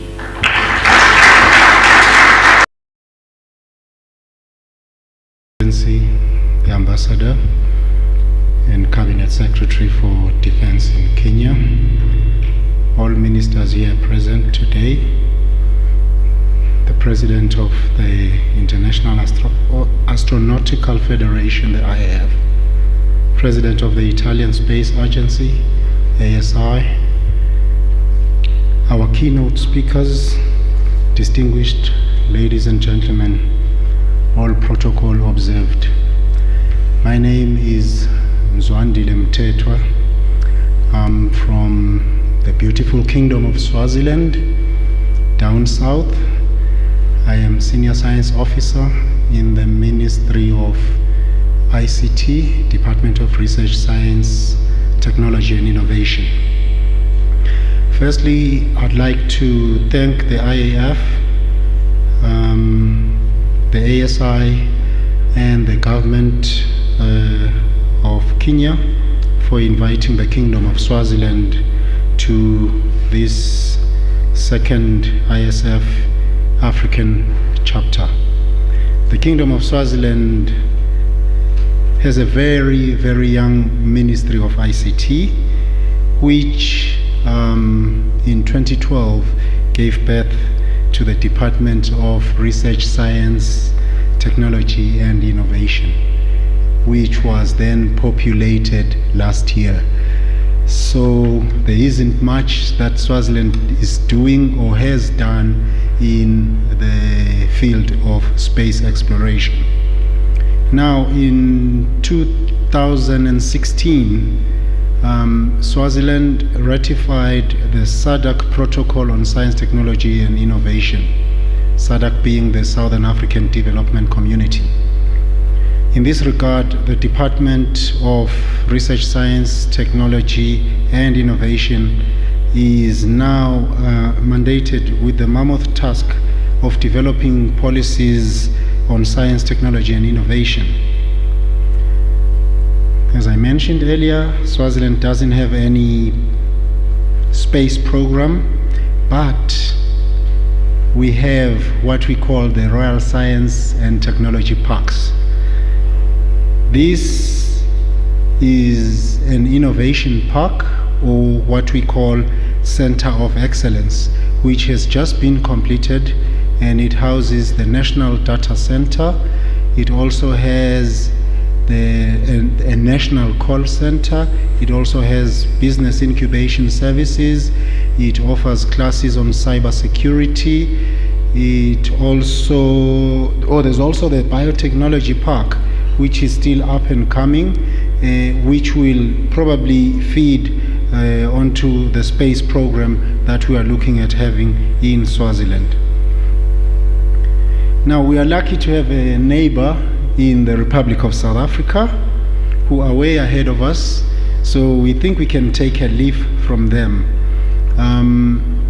There is the African Academy of Science, which has a head office here in Kenya, and there's also the South African Academy of Sciences of South Africa. Those people have helped the Kingdom of Swaziland. So as I speak, we now have a draft constitution of the Swaziland Academy of Sciences. So we are getting somewhere as a country. Now we are also in the process of collaborating with the Republic of South Africa and the Republic of Kenya on science, technology and innovation. And we hope that these collaborations will foster the much needed growth in our space exploration. That's just about all that Swaziland has to say in far as space is concerned. Thank you very much for your attention.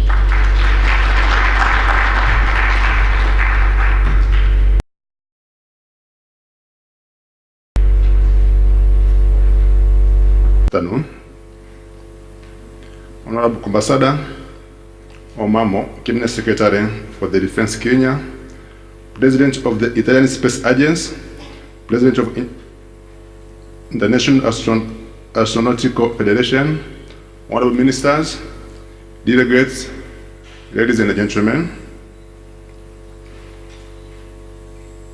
Greetings from the Minister of Education, Science and Technology, Professor Joyce Ndalichako, who couldn't come here today because of quite the commitments, but she wished she could be here to join you today. So in that case, she sent me on her behalf. And I should start by thanking the organizers for the invitation and the Kenyan government for hosting this event. Tanzania does not have a space agent, yes. However, various government agencies and institutions play a key role in the utilization of the space applications. We have few experts in the subject matter, but we understand, two of our experts participated in the formation of the AU space policy. So at least we are contributing something. And Tanzania has been inspired, and now the ministry is pushing hard, supporting more capacity building in the area. But also Tanzania, like other African countries, sometimes we get affected by floods and the drought. And we see an opportunity to use the satellite data for dealing with those issues. And lastly, I would say, Tanzania is attending this meeting first to support the African Space Initiative, but also to explore partnership possibilities in the subject. Thank you.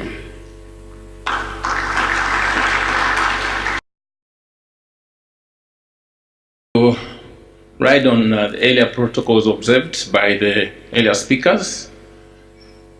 I further want to thank, on behalf of the Minister of Higher Education, who was unable to attend this program, the organizers of the program, the host country, and the fellow participating countries. As Zambia focuses on implementing its national development plan, with focus on diversification of the economy from mining to agriculture, tourism, and other sectors such as agriculture, we as a country cannot afford to leave out the benefits and contribution of science and technology towards achieving our development agenda. As such, Zambia has been reinvigorating the space science institutions as part of the capacity building, and the establishment of the National Remote Sensing Center is one such initiative. Under it, our government is establishing a ground receiving station which is expected to be commissioned in July 2018. This is the initiative that was started in January this year with resources from our local treasury. The GRS is being implemented within the context of Zambia's National Spatial Data Infrastructure Program, and it is a major step in enhancing Zambia's space capability. At the individual level, in line with the observation made by the Ambassador Omamo, I hope I pronounced it right, Cabinet Secretary for Defense Kenya, as a country we have a dedicated fund that is targeted for female scholars at master's and PhD level, specifically for the science-related subjects. I want to mention that this has not come without a backlash, because the male feel that they are being discriminated, so we've opened it up to the males, but we've given priorities to the females. We are also undertaking extensive legal and regulatory reform and policy reform to ensure that the environment, legal and the policy environment, is supportive of our space science program. We have also deliberately targeted the establishment of universities of science and technology and no other subjects. We have also established an Academy of Sciences to enhance this program. Sorry, that's a bit outdated, so I think you might not focus on that. We abridged it in light of the decision that we needed to give, is it 2 minutes or 3 minutes? With respect to environmental sustainability, I think Zambia recognizes the benefits of space science in the sustainable management of our natural resources, and I'm glad to note that Zambia, like a lot of African countries, have an abundance of natural resources, but they might not be abundant in the near future if we do not manage them well.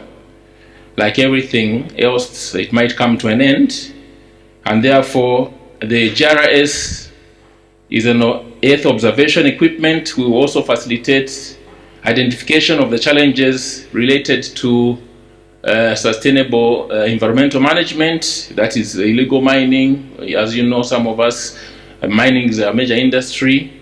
As also we are embarking on diversification, we're hoping that with space science we'll be able to address issues of poaching, deforestation, and also disaster management to support our diversification, support our economic diversification program.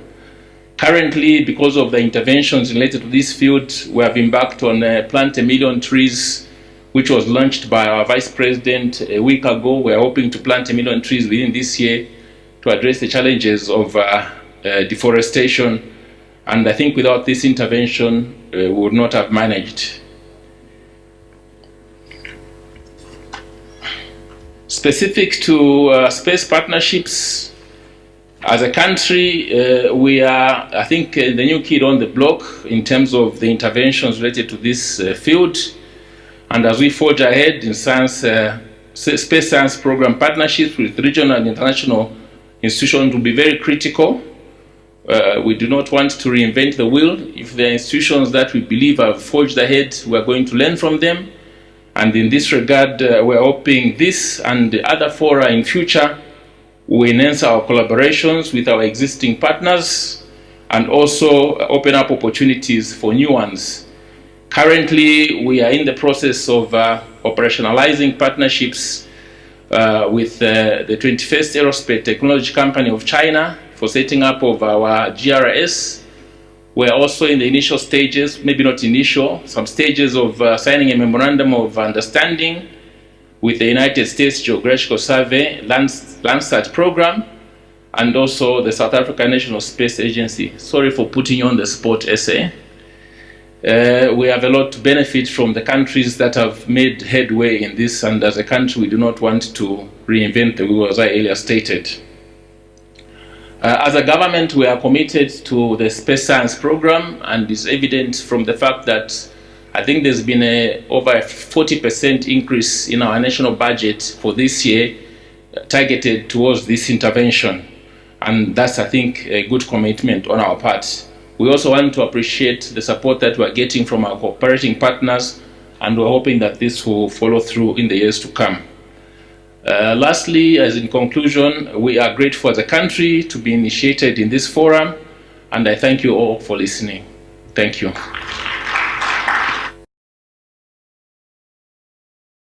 I am Susan Muzite, Executive Director of the Research Council of Zimbabwe.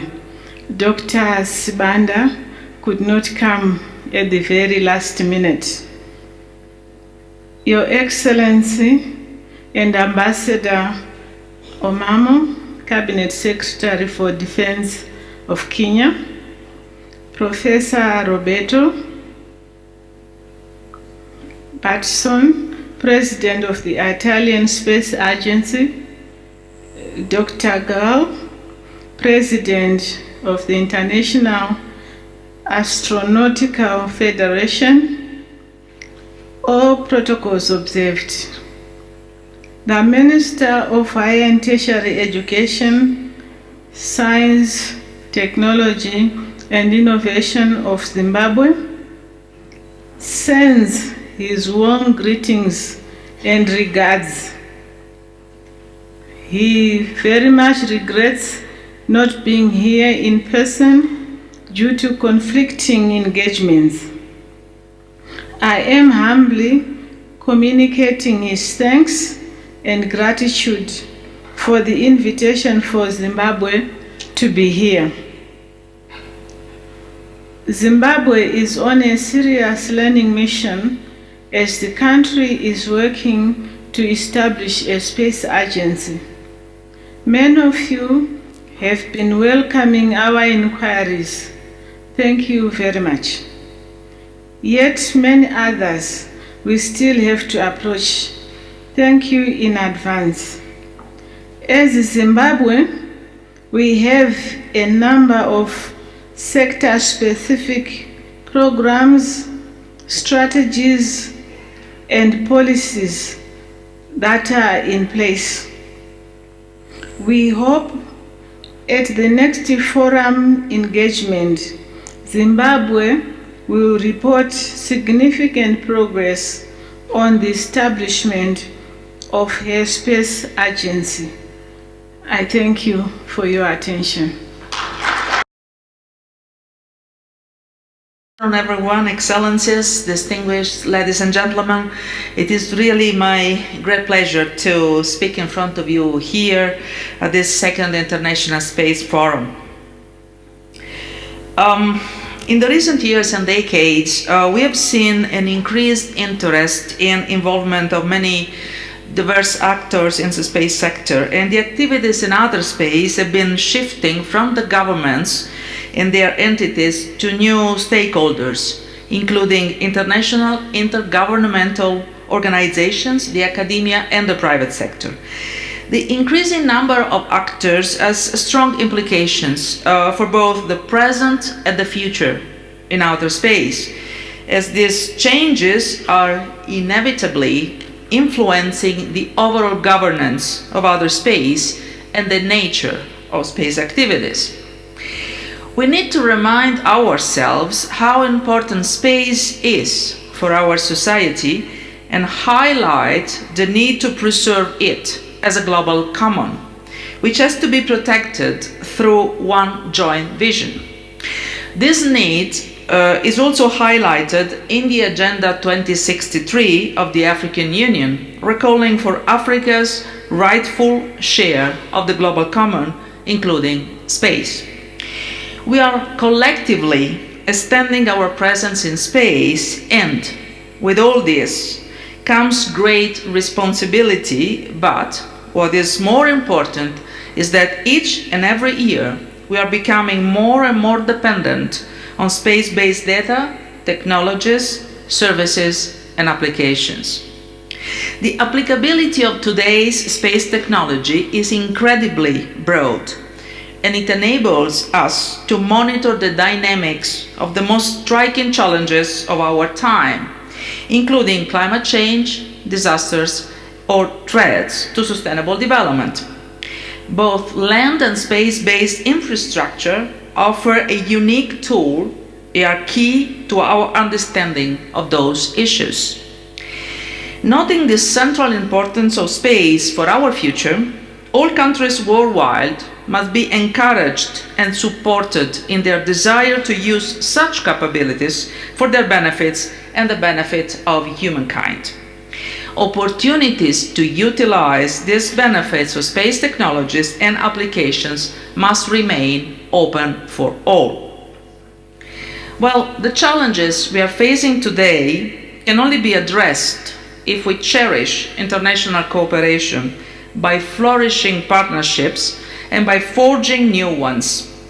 It is important to reduce the differences between countries in their capacity to utilize space technology by bridging what we call the space divide, defined as the gap between those nations that have developed space-related capabilities and technologies and those that have limited or no access at all to such capabilities. In this context of stronger cooperation, the United Nations is building on the success of past Unispace conferences held in 68, 82 and 99, and is organizing a dedicated first Global Space Summit of the 21st century, labeled Unispace Plus 50 Summit, to commemorate the 50th anniversary of the first such conference. While it is a unique opportunity for the international community to gather and exchange views on the current dynamics of developments and challenges in outer space activities on a global scale. The advancements of space technology will benefit, in one way or another, all member states of the United Nations, as its utilization support efforts in addressing the goals and targets of the 2030 Agenda for Sustainable Development. Unispace Plus 50 addresses this need, embracing the complexity of today's space environment and bringing together all stakeholders and actors in the global effort for sustainable development. The International Space Forum here represents an important venue, adding value to issues relevant to Unispace Plus 50 process by providing a place for discussions on developing innovative partnerships to facilitate not only access to space, but also space strategies and policies for the benefit of all humanity. Bringing together governmental representatives, space experts, and university and academia offer us an opportunity to establish a worldwide network of space knowledge to improve human capital for utilizing space technologies in addressing global challenges. The aim of the whole process of Unispace Plus 50 is to approve the implementation of a comprehensive Space 2030 agenda, which aims to address the use of space technologies and applications for all in support of the three main global United Nations frameworks: the 2030 Agenda for Sustainable Development, the Paris Climate Change Agreement, and the Sendai Framework for Disaster Risk Reduction. The Space 2030 Agenda is established around four pillars: space economy, space society, space accessibility, and space diplomacy. Space economy aims to bring space-related economic benefits to the world population and support space sector as a major driver for a dynamic economy. Space society focuses on making the best use of space technology, services and applications for improving the quality of life in societies worldwide. In order to bring benefits of space to all, space accessibility aims to provide access to use of space technology, data, information and products, and ultimately physical access to space for all countries. None of the above would be possible without mutual respect and equal engagement among nations supported by space diplomacy to address the common challenges of humanity through partnership. The four pillars underline the increasing role of space in our daily lives and its essentiality in our modern society and for global socio-economic sustainable development. Well, even though many people take the benefits of space for granted, there are still countries who have limited or completely lack access to them. We must ensure that the benefits of space are available to everyone at any time, with equal opportunities to take advantage of them. To reduce the gap in capabilities of states and people, it is vital to both strengthen and enhance available opportunities for accessing space. The Office for Outer Space Affairs, in its mission of a facilitator of the peaceful uses of outer space, has worked as a driver towards more effective governance with the aim to reduce the so-called, as I mentioned before, space divide. In the United Nations, we have been committed to deliver benefits to those who need it the most, those who are unable to take advantage of space technologies unless we help them on their path to becoming well-equipped to address challenges they have to tackle. The Office is contributing on a daily basis to the peaceful uses of outer space and to narrowing the gap in capabilities of nations. A number of our activities and initiatives are carried out in partnership with actors and stakeholders from multiple sectors. To support Africa's ambitions in space and technology, representatives from the Office for Outer Space Affairs participate in the African Leadership Conference on Space Science and Technology for Sustainable Development. Is a regional conference with the aim to promote intra-African cooperation. We offer expertise in several fields, including building capacity in space law on the continent through facilitating cooperation among African countries, focusing also on institutional capacity building. Affiliated to the United Nations as part of a group of 6, 2 regional centers for space science and technology education have also been established in Morocco and Nigeria to improve the knowledge and capacity in space science and technology of the states in the region. Under the United Nations Platform for Disaster Management and Emergency Response, 3 regional support offices have been established in Africa, in Algeria, Kenya, and Nigeria, to communicate and coordinate with the UN Spider program on a regular basis, covering the realms of outreach and capacity building, as well as horizontal cooperation and technical advisory support. In our mission to facilitate capacity building, we conduct the KiboQ program.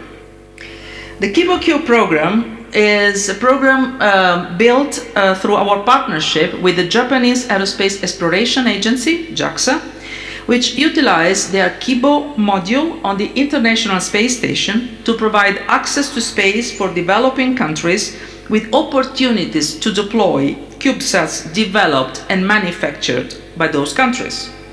The KiboQ project started in 2015 as a capacity building initiative, and in its first round, a team from the University of Nairobi was selected with plans to use its KiboCube CubeSat to test technologies it has developed for the future launch of a larger Earth observation satellite.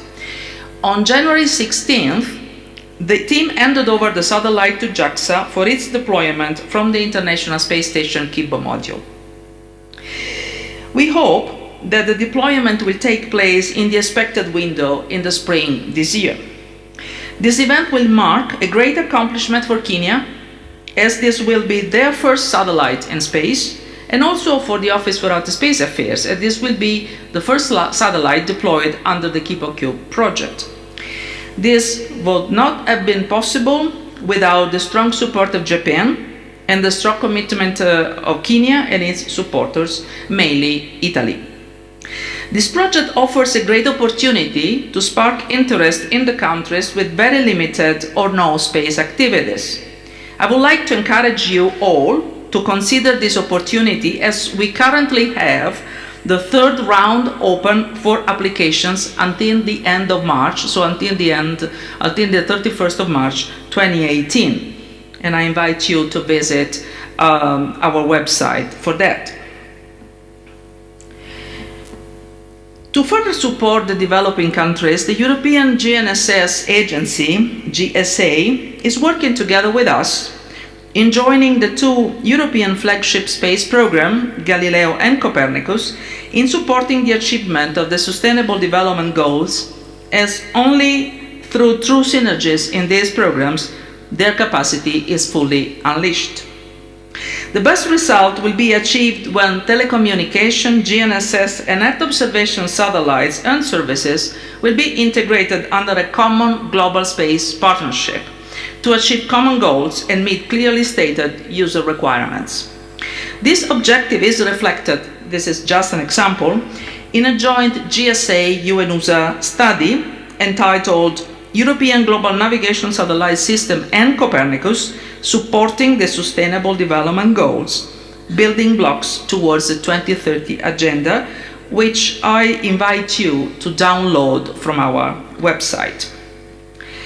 Well, we will have a unique opportunity to utilize our knowledge of space applications and technologies to improve lives of people worldwide. However, if no actions are taken to build on the past activities, the space divide may widen, and the opportunity to address challenges to sustainable development and to environment will be in vain.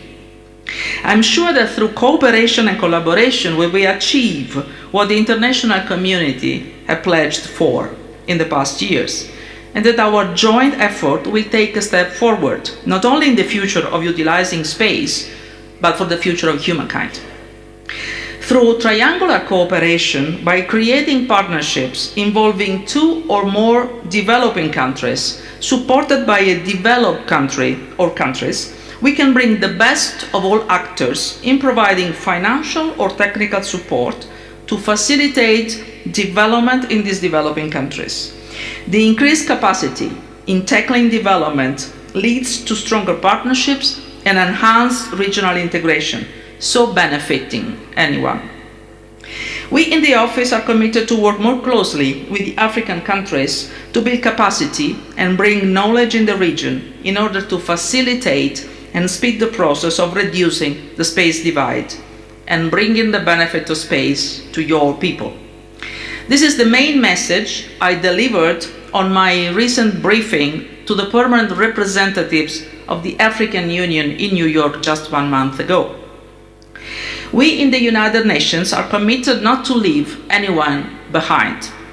At UNUSA, we want to do this by bringing the benefits of space to improve the quality of life on Earth for everyone, everywhere. And so before I conclude, I would like to take this opportunity to encourage countries to join the Committee on the Peaceful Uses of Outer Space, which supports efforts and cooperation at the national, regional and global levels to maximize the benefits of the use of space science and technology and their application. And I would also like to invite all delegations to the Unispace Plus 50 Summit, hoping that with this we could bring each of us closer, and this will also help foster our future cooperation. And no doubt, together we are much stronger than on our own. And thank you very much for your attention.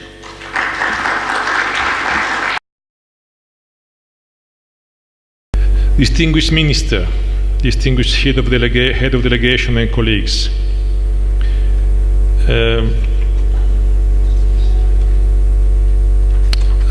Yes. It is a privilege to take today the floor in this extraordinary assembly among distinguished minister colleagues and friends, all gathered here to understand and discuss how universities and academia can support space sciences, technologies and application for the sustainable development in Africa. A real sustainable development, in fact, requires concrete and urgent actions to be achieved with a broad partnership between governments and civil society, starting from development of local capacity building projects. However, many countries in the world, and in Africa the majority, cannot afford a standalone space program and access to space. In this regard, the international cooperation could be the key for space economy and capacity building development. Italy, and the Italian Space Agency in particular, are strongly committed to pursue sustainable development programs contributing to the achievement of sustainable development goals of the United Nations Agenda 2030. Let me briefly present some concrete action in this regard.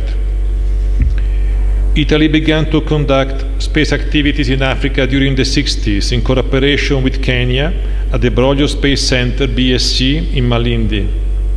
Between 1967 and 1988, Italy performed 27 satellite launches from the BSC in collaboration with NASA. Today, the BSC, under the framework of the bilateral cooperation between Italy and Kenya, is mainly dedicated to ground control and data receiving activities for national and international mission. The need for space capacity building in Kenya and in the region became soon clear, with a growing awareness that cooperation in space activities represent a source of scientific, technical and economic benefits. In particular, the Italian Space Agency is committed to providing scholarship and fellowship to Kenyan nationals to attend undergraduate and postgraduate degree programs. In this framework, the Sapienza University of Rome and the University of Nairobi have launched joint projects supported by the Italian Space Agency. Among these, let me mention the SB-AIM project focused on Earth observation application for agriculture, and the ICUNS, which was just recalled, Italian-Kenyan University Nanosatellite project for the development of a nanosatellite for Earth observation. In June 2017, the two universities launched the International Postgraduate Course in Space Mission Design and Management to educate students for the realization of the ICUNS project through a focused and comprehensive training. On the basis of the above-mentioned experience, a team of the University of Nairobi applied to the first Kibo Cube call launched by JAXA in 2016 and won the selection with a proposal for the development of a CubeSat named First Kenyan University Nanosatellite, First KUNS. The first Kenyan CubeSat will be launched soon from the International Space Station and deployed in space. Mr. Chairman, this International Space Forum, after the first edition of the forum organized in Trento in 2016 with the title Space Science and Academia for Sustainable Development in Africa, aims to encourage discussions on how space education and technology can support the understanding and exploitation of space benefits for the socio-economic development in Africa. It is understood that African universities and academia need to become part of the global space network to benefit from scientific and technological knowledge. The main outcome of the second ISF will be the adoption of the African page Nairobi Space Statement that will be added to the Trento Space Statement issued at the end of the first ISF in 2016. The Nairobi Statement African page will summarize the main result of the today's discussion and provide a recommendation to the African space community on how to develop local capacities, abilities and space cooperation as a driver for capacity building and socio-economic development. The Italian Space Agency has been working to establish an international center for space education in Africa, located at the Broglio Space Center in Malindi, with the main mission of educating African students and trainees to become the future African leader in the field of space science and technologies, and to promoting regional and international cooperation for a peaceful and sustainable development of the African continent. Thanks to its consolidated infrastructure with high-level technological capabilities and qualified human resources, the Broglio Space Center can contribute to do so. The International Center will be open for cooperation with national and international space agencies, universities, and any other public and private institution interested in promoting space education and culture in Africa, and in offering the best space capacity building portfolio. ASI is ready to discuss all detail with interested partners, which we hope will be numerous. In conclusion, Italy and the Italian Space Agency are deeply convinced that the space capacity building in Africa represents a precious contribution to the United Nations 2030 agenda, as well as to the African Union 2063 agenda. With this, distinguished delegate, I thank you for your kind attention.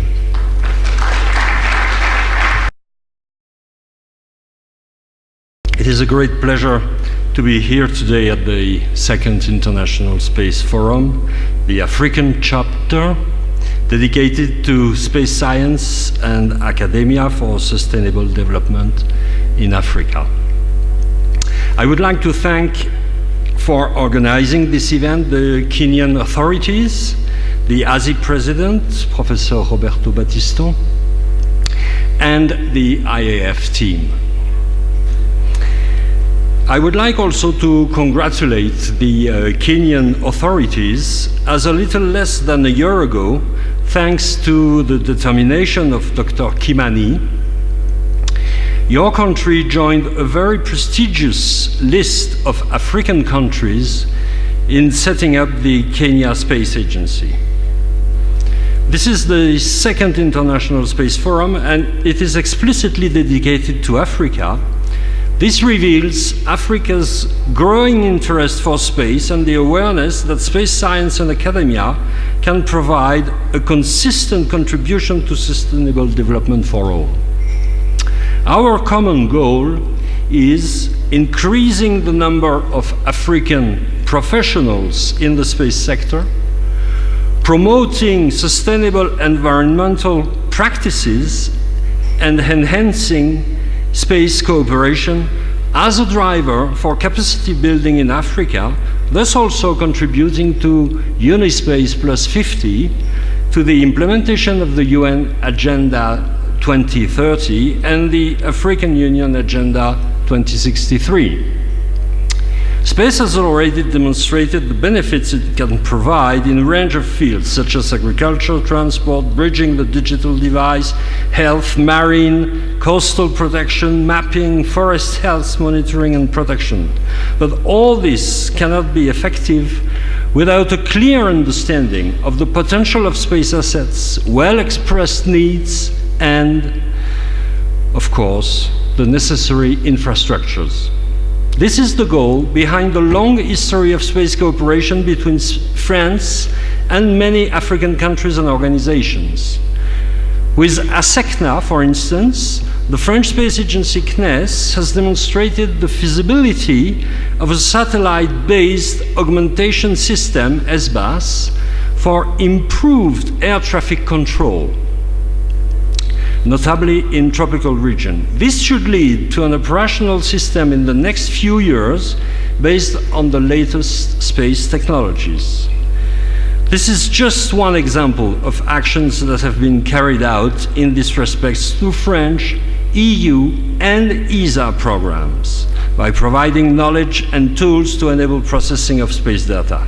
France supports the development of projects based on the exploitation of spatial data on the African continent, in particular the management of agricultural resources through high-resolution imagery, the use of data including altimetry for the management of water resources, the application of space services and facilities for teleepidemiology and telemedicine, and the International Charter on space and major disasters and the recovery observatory established by CNES and the other space agencies.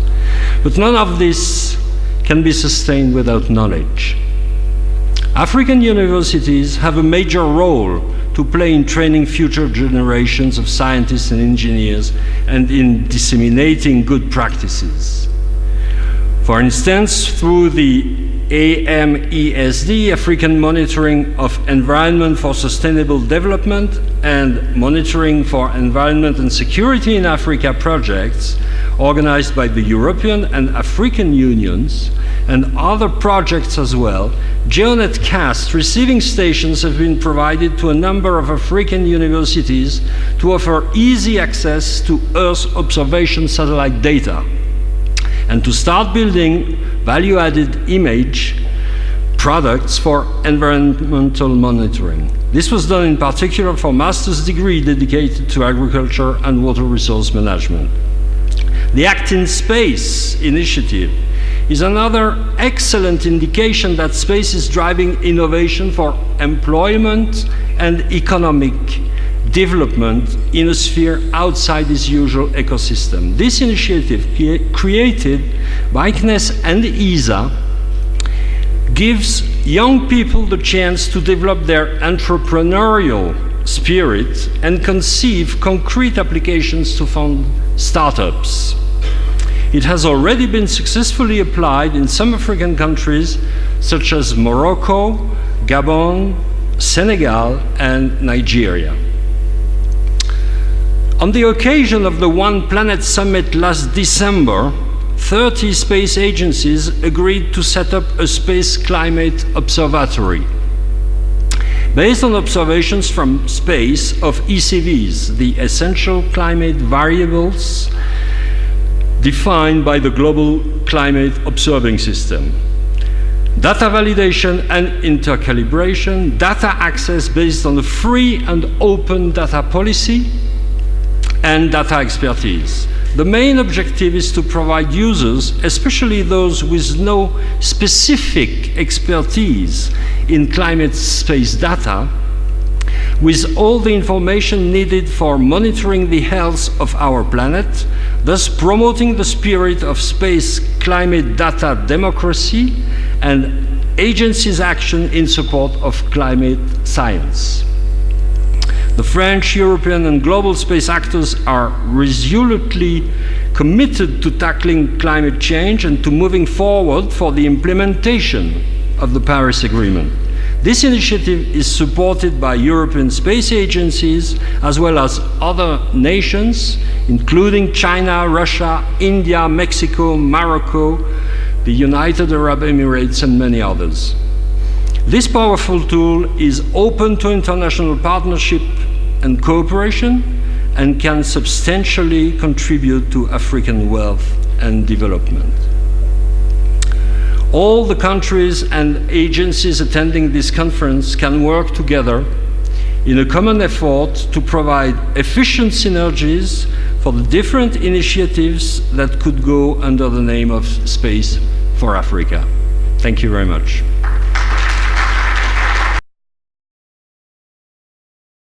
It's really a pleasure to be a part of this second International Space Forum and focusing on space science and academia for sustainable development in Africa. I welcome this initiative to have this IAF event in Africa and to discuss this topic. It was very interesting for us, for all of us here, also from Europe, to see how engaged and how important this topic is for you, and it gives us a much better overview when we hear you speak in your statements, and we see that there is a lot of interest. And thank you very much for IAF and ASI organizing this event here. Well, the space sector is in transition. It has evolved from activities of few countries focused on science and technology to a sector allowing direct socio-economic benefits for the involved countries. with the ongoing internationalization and globalization of the space sector, and with new institutional but also private actors emerging across all continents, there is really an opportunity to reap the benefits of space without mastering right immediately the whole chain of space activities. And I think this is a really big chance for Africa, since space is definitely part of the answer to challenges we are facing on all continents, and we have seen many interesting examples today. So I want very much to highlight a few examples of current activities of German actors to provide solutions to the African continent, because many of the, I think, detailed topics have been discussed by all others. So I want to focus on that, and I start with satellite communication. For example, provides connectivity for remote areas where landlines cannot be laid down. And without such space-based solutions, those regions would have a hard time attracting commercial enterprises as well as industry. We already see a lot going on in this area, and for example, last month, CTEL, a German service provider of end-to-end communication solution, has signed a contract with SES Networks to connect exploration and production sites in Africa via medium Earth orbit. In the field of Earth observations, the German company EOMAP, which was founded in 2006 as a spin-off from the DLR Remote Sensing Technology Institute, published on 22nd of January this year a new online portal with global comprehensive water quality data. And with such data now, for the first government institutions, environmental authorities, the water industry will be able to take better informed decisions with regard to sustainable water management, a challenge which was mentioned many times today, a challenge for African countries. Also, DLR supported the ESA-funded airborne P-band SAR campaign, AFRISAR, over the African tropical forest of Gabon. And the AFRISAR field campaign in Gabon provides the very first opportunity to test and develop methods of generating maps of the African forest. Well, we have heard, and by so many of you today, that Africa is already a player in space, and you have space actors from north to the south and from west to the east. And the ecosystem is there to further develop space. And also the creation of African Space Agency as currently discussed, and your activities creating an African space policy is a very, very important step in this direction.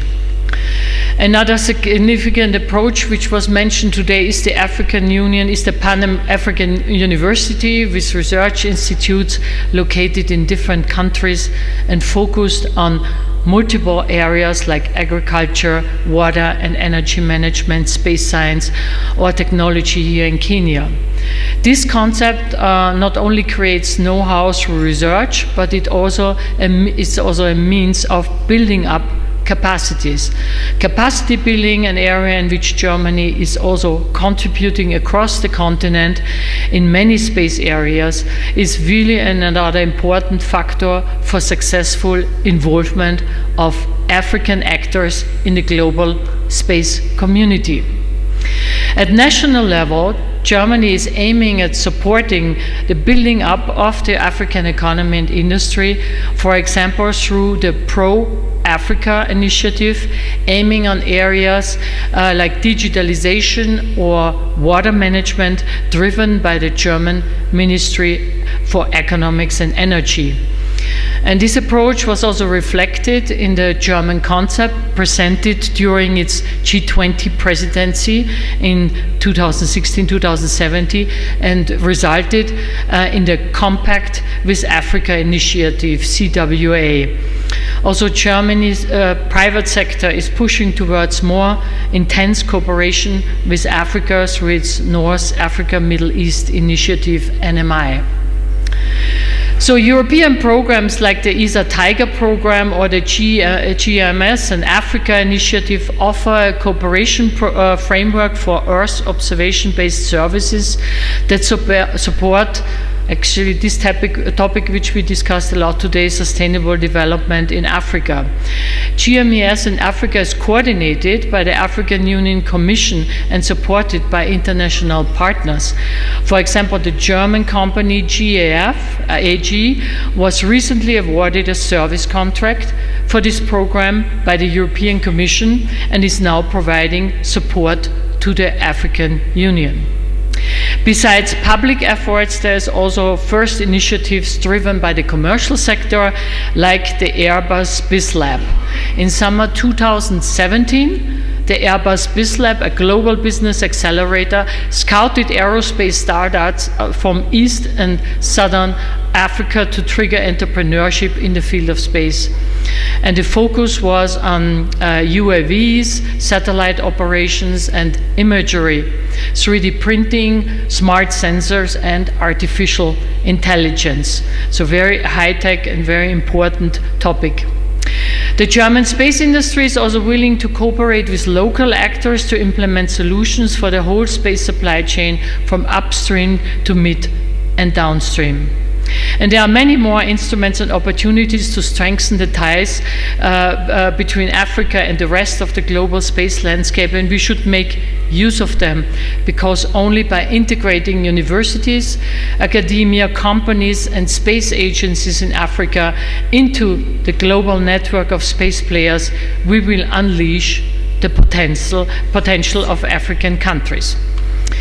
While I want to conclude by saying that Germany welcomes the adoption of the African page that will be added to the Trento 2016 International Space Statement, and even more important, the efforts of making African space players part of the global space community.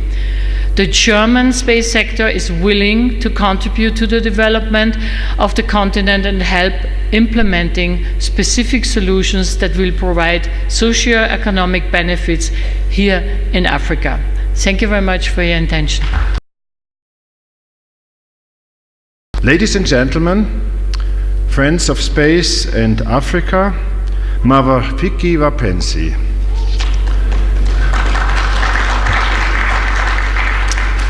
Since years, ESA programs and activities are pushing the frontiers of knowledge and developing or supporting the development of services, applications, or technologies for the benefit of all, European and non-European, in space and on Earth.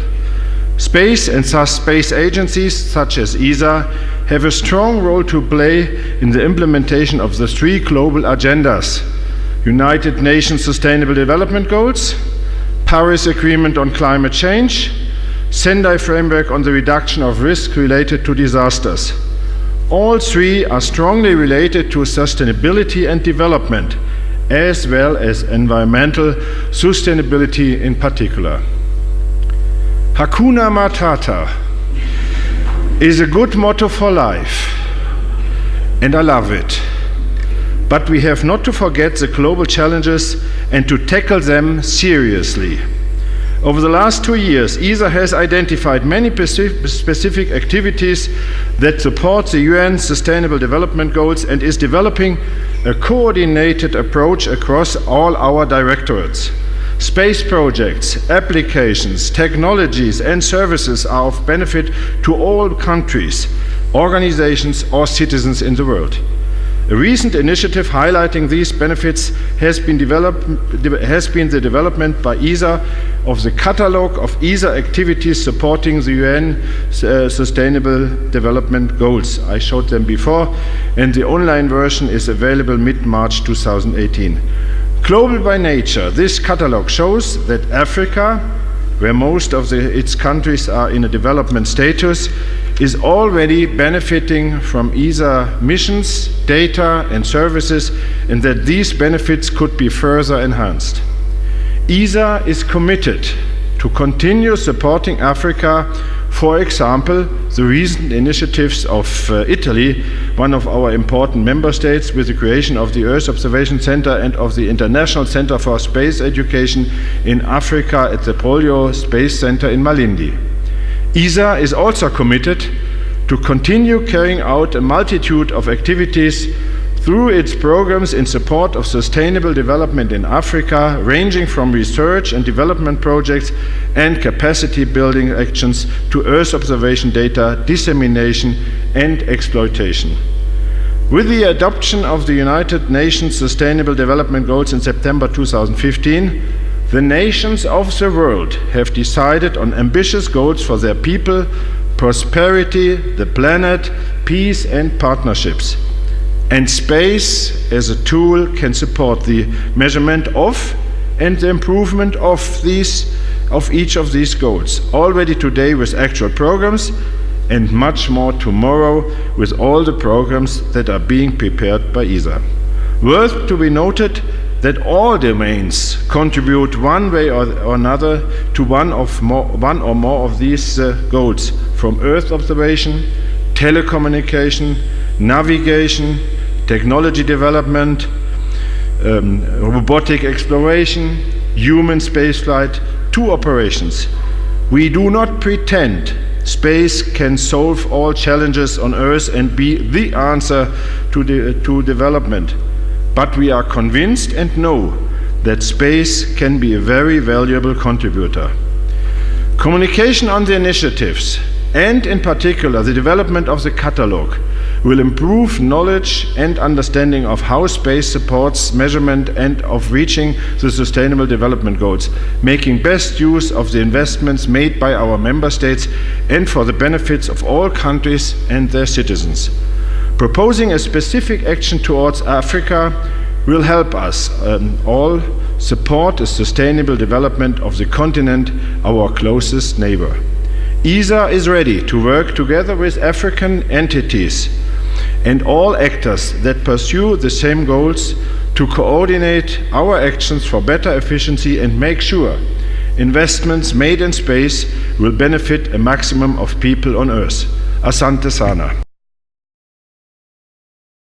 The European Center for Space Law, I would like to thank you for the opportunity to address the participants to this African chapter session of the Second International Space Forum. Let me begin by giving a brief overview of who we are and what we do. The ECSL was established under the auspices of the European Space Agency in 1989 with a mandate to promote the awareness, knowledge and development of space law. As such, the ECSL organizes a range of activities and events to encourage capacity building in space law within Europe, but also beyond. We are happy to observe that each year we usually have African students or professionals taking part in our activities. As in Europe, the African space sector is developing. The emergence of more accessible, cheaper and better technology means that more countries, universities and private companies are manufacturing and launching satellites. In addition, we are excited to note the African Union space strategy signaling an ambitious new space era in Africa. Overall, this implies many great opportunities, but also a need for law to regulate emerging activities. The Unispace Plus 50 process has have identified good governance and a sound regulatory framework as essential for ensuring the sustainable use of outer space. To achieve this, knowledge of and education in space law is essential. The ECSL will continue to support the Unispace Plus 50 process and the following Space 2030 agenda by ensuring capacity building opportunities for students and professionals within the field of space regulatory framework. Our efforts will include the continuance of ECSL core annual activities, such as the ECSL Full Immersion Summer Course on Space Law and Policy, organized every year in cooperation with an university. As 2017 was the 50th anniversary of the Outer Space Treaty, concluded in 1967, I urge, and I'm sure that Director Di Pippo will share my view, I urge the African countries to adhere to the UN core treaties on outer space. They are important instruments for ensuring the sustainable use of outer space, as well as other non-legally binding instruments already developed, such as the Space Debris Mitigation Guidelines of 2007 adopted by COPWAS, and also the long-term sustainability guidelines, which are being finalized, as was mentioned earlier, by the working group on the on the long-term sustainability, chaired by our esteemed colleague Peter Martinez from South Africa. While the ECSL mandate is primarily to ensure an offer to the European community, we perceive international cooperation as essential. And let me mention that already in 2011, in cooperation with the Office of the Outer Space Affairs, an important meeting was held in Mombasa, which adopted Declaration on Space and Africa Development, adopted at the 4th African Leadership Conference on Space Science and Technology for Sustainable Development. This declaration underlined that dissemination of knowledge in space law in Africa is essential for cooperation and mutual understanding in space activities. This concept has been reiterated by the African Space Strategy adopted by the African Union in 2017. We hope African students and professionals will keep engaging with our activities. Furthermore, the ECSL is always happy to consider new ways of cooperating and sharing our experience and expertise. As chairman of the ECSL, I therefore invite anyone interested in our activities or looking to develop new partnership or initiatives to contact us.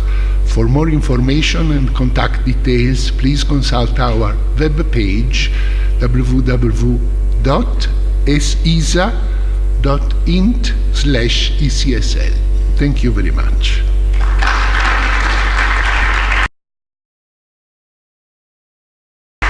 The International Institute of Space Law, IISL, very much appreciates the invitation to speak here at the African chapter session of the International Space Forum. The IISL, with its member states, members from 50 countries, is a sister organization of IAF and IAA, and is a partner in organizing the international astronautical congresses.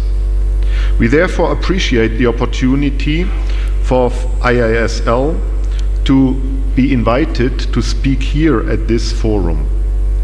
In this short address, the topic of space law will be introduced, and the value of space law and regulations for the efficient and equitable use and exploration of outer space in the interest of all states shall be highlighted.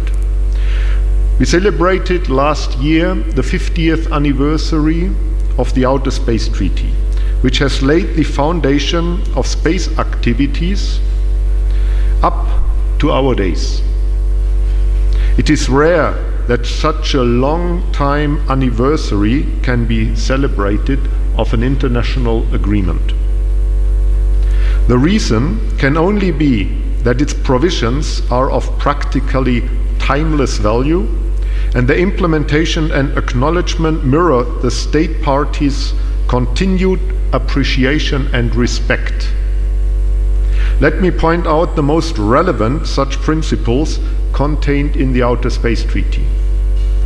freedom of use, peaceful uses, sharing of benefits, non-appropriation, state responsibility and liability, and international cooperation. Let me make in this context a first point. The provisions of the Outer Space Treaty and the agreement which have been based on it as the Astronauts Rescue Agreement, the Liability Convention, the Registration Convention, and the Moon Agreement, which are of a particular value also for developing countries, since they respond very much to their needs and interests, can only be translated into benefits when states actually have ratified the Outer Space Treaty and the other space law agreements. So far, only 110 states have ratified the Outer Space Treaty, and far less states have ratified the other agreements.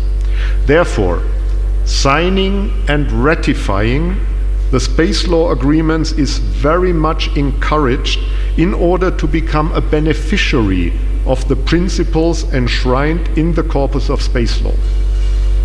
IASL is open to support any such initiatives with our knowledge and with our network of experts. While the principles of the Outer Space Treaty can be regarded as solid, their application, however, has to take new developments into account.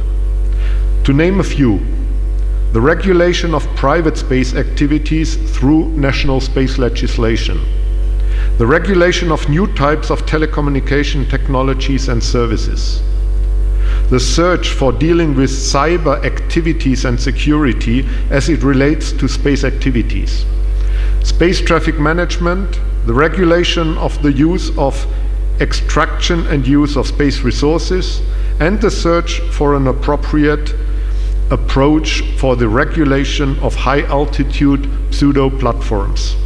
These issues of national and international relevance might even require new legislation or arrangements. From the perspective of IASL as a global association for the promotion of space law, these developments should be conducted in an open and inclusive way. This was the second point I wanted to make, and it also goes with the offer from our institute to be entirely dedicated to support such developments and to provide assistance, in particular in the field of the establishment of national space legislation. IASL is very pleased to have an active membership from Africa. I would like to point out that African universities successfully compete in our global Manfred Lux Moot Court competition. Last year, we had the University of Pretoria as a semi-finalist at the International Astronautical Congress in Adelaide. A lot of papers have already been presented by African scholars at our International Space Law Symposia and subsequently been published in our proceedings. A former board member, Mr. Tare Prisibe from Nigeria, served as chairman of the UN Corpus Legal Subcommittee. These are just a few highlights to make you aware of how Africa is enriching IASL activities and space law as a whole. Distinguished participants, the United Nations will hold this year a special session of UN Corpus commemorating the first global Unispace conference, which took place 5 decades ago. Space law will figure high on the agenda, since it is of such paramount importance for each of the spacefaring countries, since it protects your activities in outer space. It enables safe and secure space activities, and it makes an equitable and fair progress possible. IASL is ready to support you in deriving the benefits from space law, building on your engagement and expertise in a dynamic environment. Thank you very much. Distinguished ministers and guests, Allow me to bring greetings from Israel, a country which is connected to the African continent, not only geographically. It is an honor to attend this International Space Forum discussing the African chapter. I would like to take this opportunity to congratulate the IAF for this initiative and of course the Italian Space Agency, with the aim of encouraging the discussion how space education and technology can support the understanding and exploitation of space benefits for Africa's socio-economic development. It is my strong belief that a global space knowledge can foster development in higher education, science, technology, research and innovation, thus eliminating disparities and promoting the use of space applications to protect the African environment, to ensure peace and security, to manage natural resources, and more. Israel will be happy to work together with you on the utilization of space to implement the African Union agenda. The Israel Space Agency at the Ministry of Science and Technology is based on the recognition of the importance to support scientific research and development with real economic potential, such as the development of unique and innovative technologies. The Israel Space Agency goals are diverse, including expanding the cooperation and reciprocal relationships with various countries, promoting infrastructure research studies, leading the world trend of miniaturizing satellites, supporting the development of unique innovative space technologies and the aerospace industries. Another goal of our space agency is about education. Space attracts the imagination of children and youth and encourages their great natural curiosity and interest in science. We, for example, organize activities and events for the public that offer interactive experience in the space fields.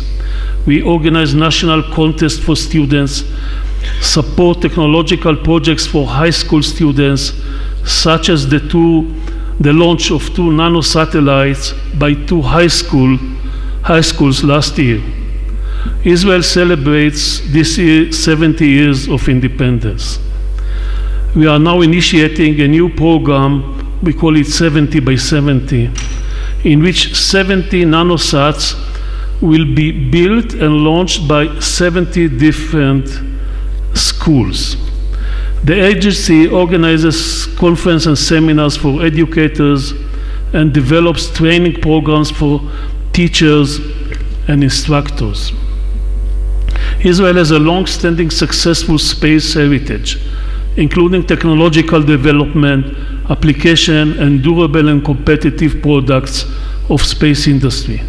The space program was established in the 80s, some 40 years ago, at which time Israel was the 8th country in the world to succeed in launching and positioning self-developed satellites in space. Since then, we have built and launched few dozens satellites. And let me give you only one example for the benefit that can come to economy from space, and that is about agriculture.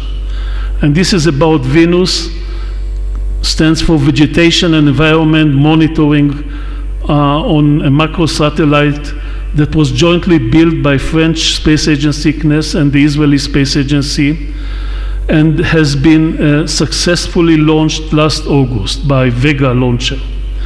This less than 300 kilogram satellite will contribute to human knowledge in the areas of precise agriculture, water and soil contamination and pollution, and other environmental preservations. Concurrently, this successful activity encourages Israel's future generation, and I wish it will be here as well, to choose a career in space industry. this field is serving as a catalyst for promoting a large number of outstanding professionals in science and technology industries in light of the growing needs and challenges of Israel's high-tech industry. The Space Agency serves as an open house for entrepreneurs and works to increase public awareness as to the importance of the field and its direct impact on the quality of our lives. This field that once was just a product of our imagination has currently become a reality, and it is here to stay. Israel is a small country without natural resources but our human capital. And space is one of the main tools we use to develop our human talent. We have built an indigenous space capacity under the constraints of small countries, and we are ready to share our experience and to work together with Africa for the socio-economic transformation of the continent over the next years, seeking to accelerate the implementation of an initiative for growth and sustainable development through space science and technologies. Thank you for your kind attention. Honorable Minister of Science and Technology from Sudan, ambassadors, heads of agencies, heads of delegations, ladies and gentlemen, good evening to you. Space Generation Advisory Council is a not-for-profit organization that works to represent the voice of university students and young professionals across the world to the United Nations, academia, space agencies, and industry. We are a permanent member status. We have a permanent member status at the United Nations Committee on Peaceful Uses of Outer Space Affairs, and we regularly take part in the annual meeting, the legal, scientific, and technical subcommittees of the UN Corpus. We are a network of 10,000 members and alumni in 110 countries across the world. We have active project groups ranging from commercial space, space law, near-Earth objects, space technologies for disaster management, and in these project groups, our members shape the key topics through technical papers, policy briefs, and recommendations. Globally, SGSC organizes events such as the Space Generation Congress every year, which is held in conjunction with the International Astronautical Congress, as well as the Space Generation Fusion Forum, which is held every March in Colorado. Regionally, SGSC organizes its Space Generation Workshops, SGWs. For instance, last year, Nigeria organized the inaugural African Space Generation Workshop in Akure in November, and our call for applications to host the event has just closed this January, and we are hoping to engage all of you stakeholders to spread the word to your countries, to the young people involved in science and technology to take part, as well as sponsor, since SGS is a volunteer-led organization. Nationally, SGSC works with academic institutions, scientific institutions, and other stakeholders in organizing space science and technology-related events. For instance, Space Generation Advisory Kenya has worked with the previously Kenya National Space Secretariat under the Ministry of Defense to organize URIS Night in 2017, and Asteroid Day. 2 days ago, the world marked the International Day of Women and Girls in Science. Africa, like other regions across the world, is still heavily underrepresented in scientific and technical fields. However, this scarcity provides an opportunity for Africa to unleash the potential of its women and youth, as stated in the African Union Agenda of 2063.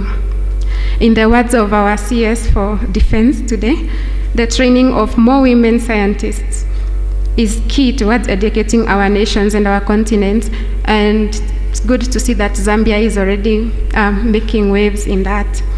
Therefore, tonight, SGSC wishes to thank the organizers of this forum for recognizing the role of African youth as Africa continues to push towards becoming the next frontier in space. Thank you very much. Asanteni sana. Dear ministers, dear excellencies, ladies and gentlemen, dear colleagues, it is my pleasure to read to you the African page, which will be added to the Trento Space Statement. It reads as follows. Second International Space Forum, ISF 2017, at ministerial level, the African chapter. Space Science and Academia for Sustainable Development in Africa. On February the 13th, 2018, the Kenyan Minister of Defense, Ministries of Science, University and Research, space authorities, space agencies, representatives from international space organizations, and senior space experts from almost 40 countries met in Nairobi, Kenya, under the auspices of the International Astronautical Federation, IAF, the Italian Space Agency, ASI, and the Kenyan Ministry of Defense for open and productive discussions on how space science and education can support the understanding and exploitation of space benefits for Africa's socio-economic development. The first Ministerial International Space Forum was jointly organized by the Italian Space Agency ASI, the International Astronautical Federation IAF, and the International Academy of Astronautics IAA, under the mandate of the IAF Vice President for Science and Academia Relations in Trento, Italy, where 42 governmental delegations attended and adopted the Trento Space Statement. In Nairobi, delegates, representatives of academia and experts exchanged views, shared experience, and made statements which declared inter alia that space is a global and multidisciplinary system requiring high-level technical and scientific knowledge in both upstream and downstream areas. Universities and academia constitute a worldwide network of privileged knowledge that could support the design, development, and exploitation of space programs regardless of any geographical location. African universities and academia need to become part of the global space network to benefit from scientific and technological knowledge. Space applications and services should be leveraged to protect the African environment, ensure a peaceful and secure continent, manage natural resources, manage diversity, so as to convert it into a source of wealth, harmony, and socio-economic transformation. Delegations heard and considered presentations from space experts on three main topics. Capacity building. Space disciplines represent an opportunity to develop high-level technical and scientific knowledge in Africa, which will contribute both to the achievement of Africa's self-reliance and the attainment of Africa's Agenda 2063. Environmental sustainability. Ecological integrity and an equitable allocation of the available resources are closely linked to sustainable development in Africa. Earth observation, navigation, and telecommunication satellites are precious tools for gathering information and protecting the environment. Space partnerships. Partnerships and collaborations amongst countries with different levels of space knowledge would support dissemination of space knowledge and technology transfer. Partnerships with the private sector will help leverage the necessary funds for a vibrant space enterprise, reserving a key role to the academia so as to ensure the success of a quad helix model of economic growth within the continent. Governmental representatives and delegates noted that space activities, services and technologies could support the implementation of the Africa Agenda 2063. Capacity building in space is a key to develop high-level technical and scientific knowledge in Africa. Investments in indigenous human capacity is a priority objective. Space cooperation would be a driver for capacity building and sustainable development in Africa. Ministries, heads of delegations, governmental representatives and experts welcomed the Second International Space Forum 2017, the African chapter, highlighting the importance of considering the following points as the first results of discussions in Nairobi. Involvement of all African countries at science, university and research level could increase the number of professionals and experts in the space sector. Networking amongst African universities and academia would better support space capacity building by pooling and coordinating the existing resources and by disseminating knowledge amongst all African countries. Consider the existing space centers and facilities in Africa as the starting point assets upon which to build up a network of infrastructures to develop a sustainable capacity building program and roadmap. The International Center for Space Education in Africa, located at the Brolio Space Center in Malindi, Kenya, could collect the African needs and propose space application activities and training for the development of the African capacity building to achieve the goals of the United Nations 2030 Agenda for Sustainable Development. The African Resource Management Satellite Constellation is an appropriate continental initiative that could be relied on to address environmental sustainability. Intra-Africa and international partnerships should be leveraged on a mutually beneficial basis to foster regional collaborations and to ensure security, peace, and stability. The proposed African Space Agency would represent a key institution in this endeavor. The Second International Space Forum in Nairobi will contribute to Unispace Plus 50 and to the implementation of the goals of the UN Agenda 2030.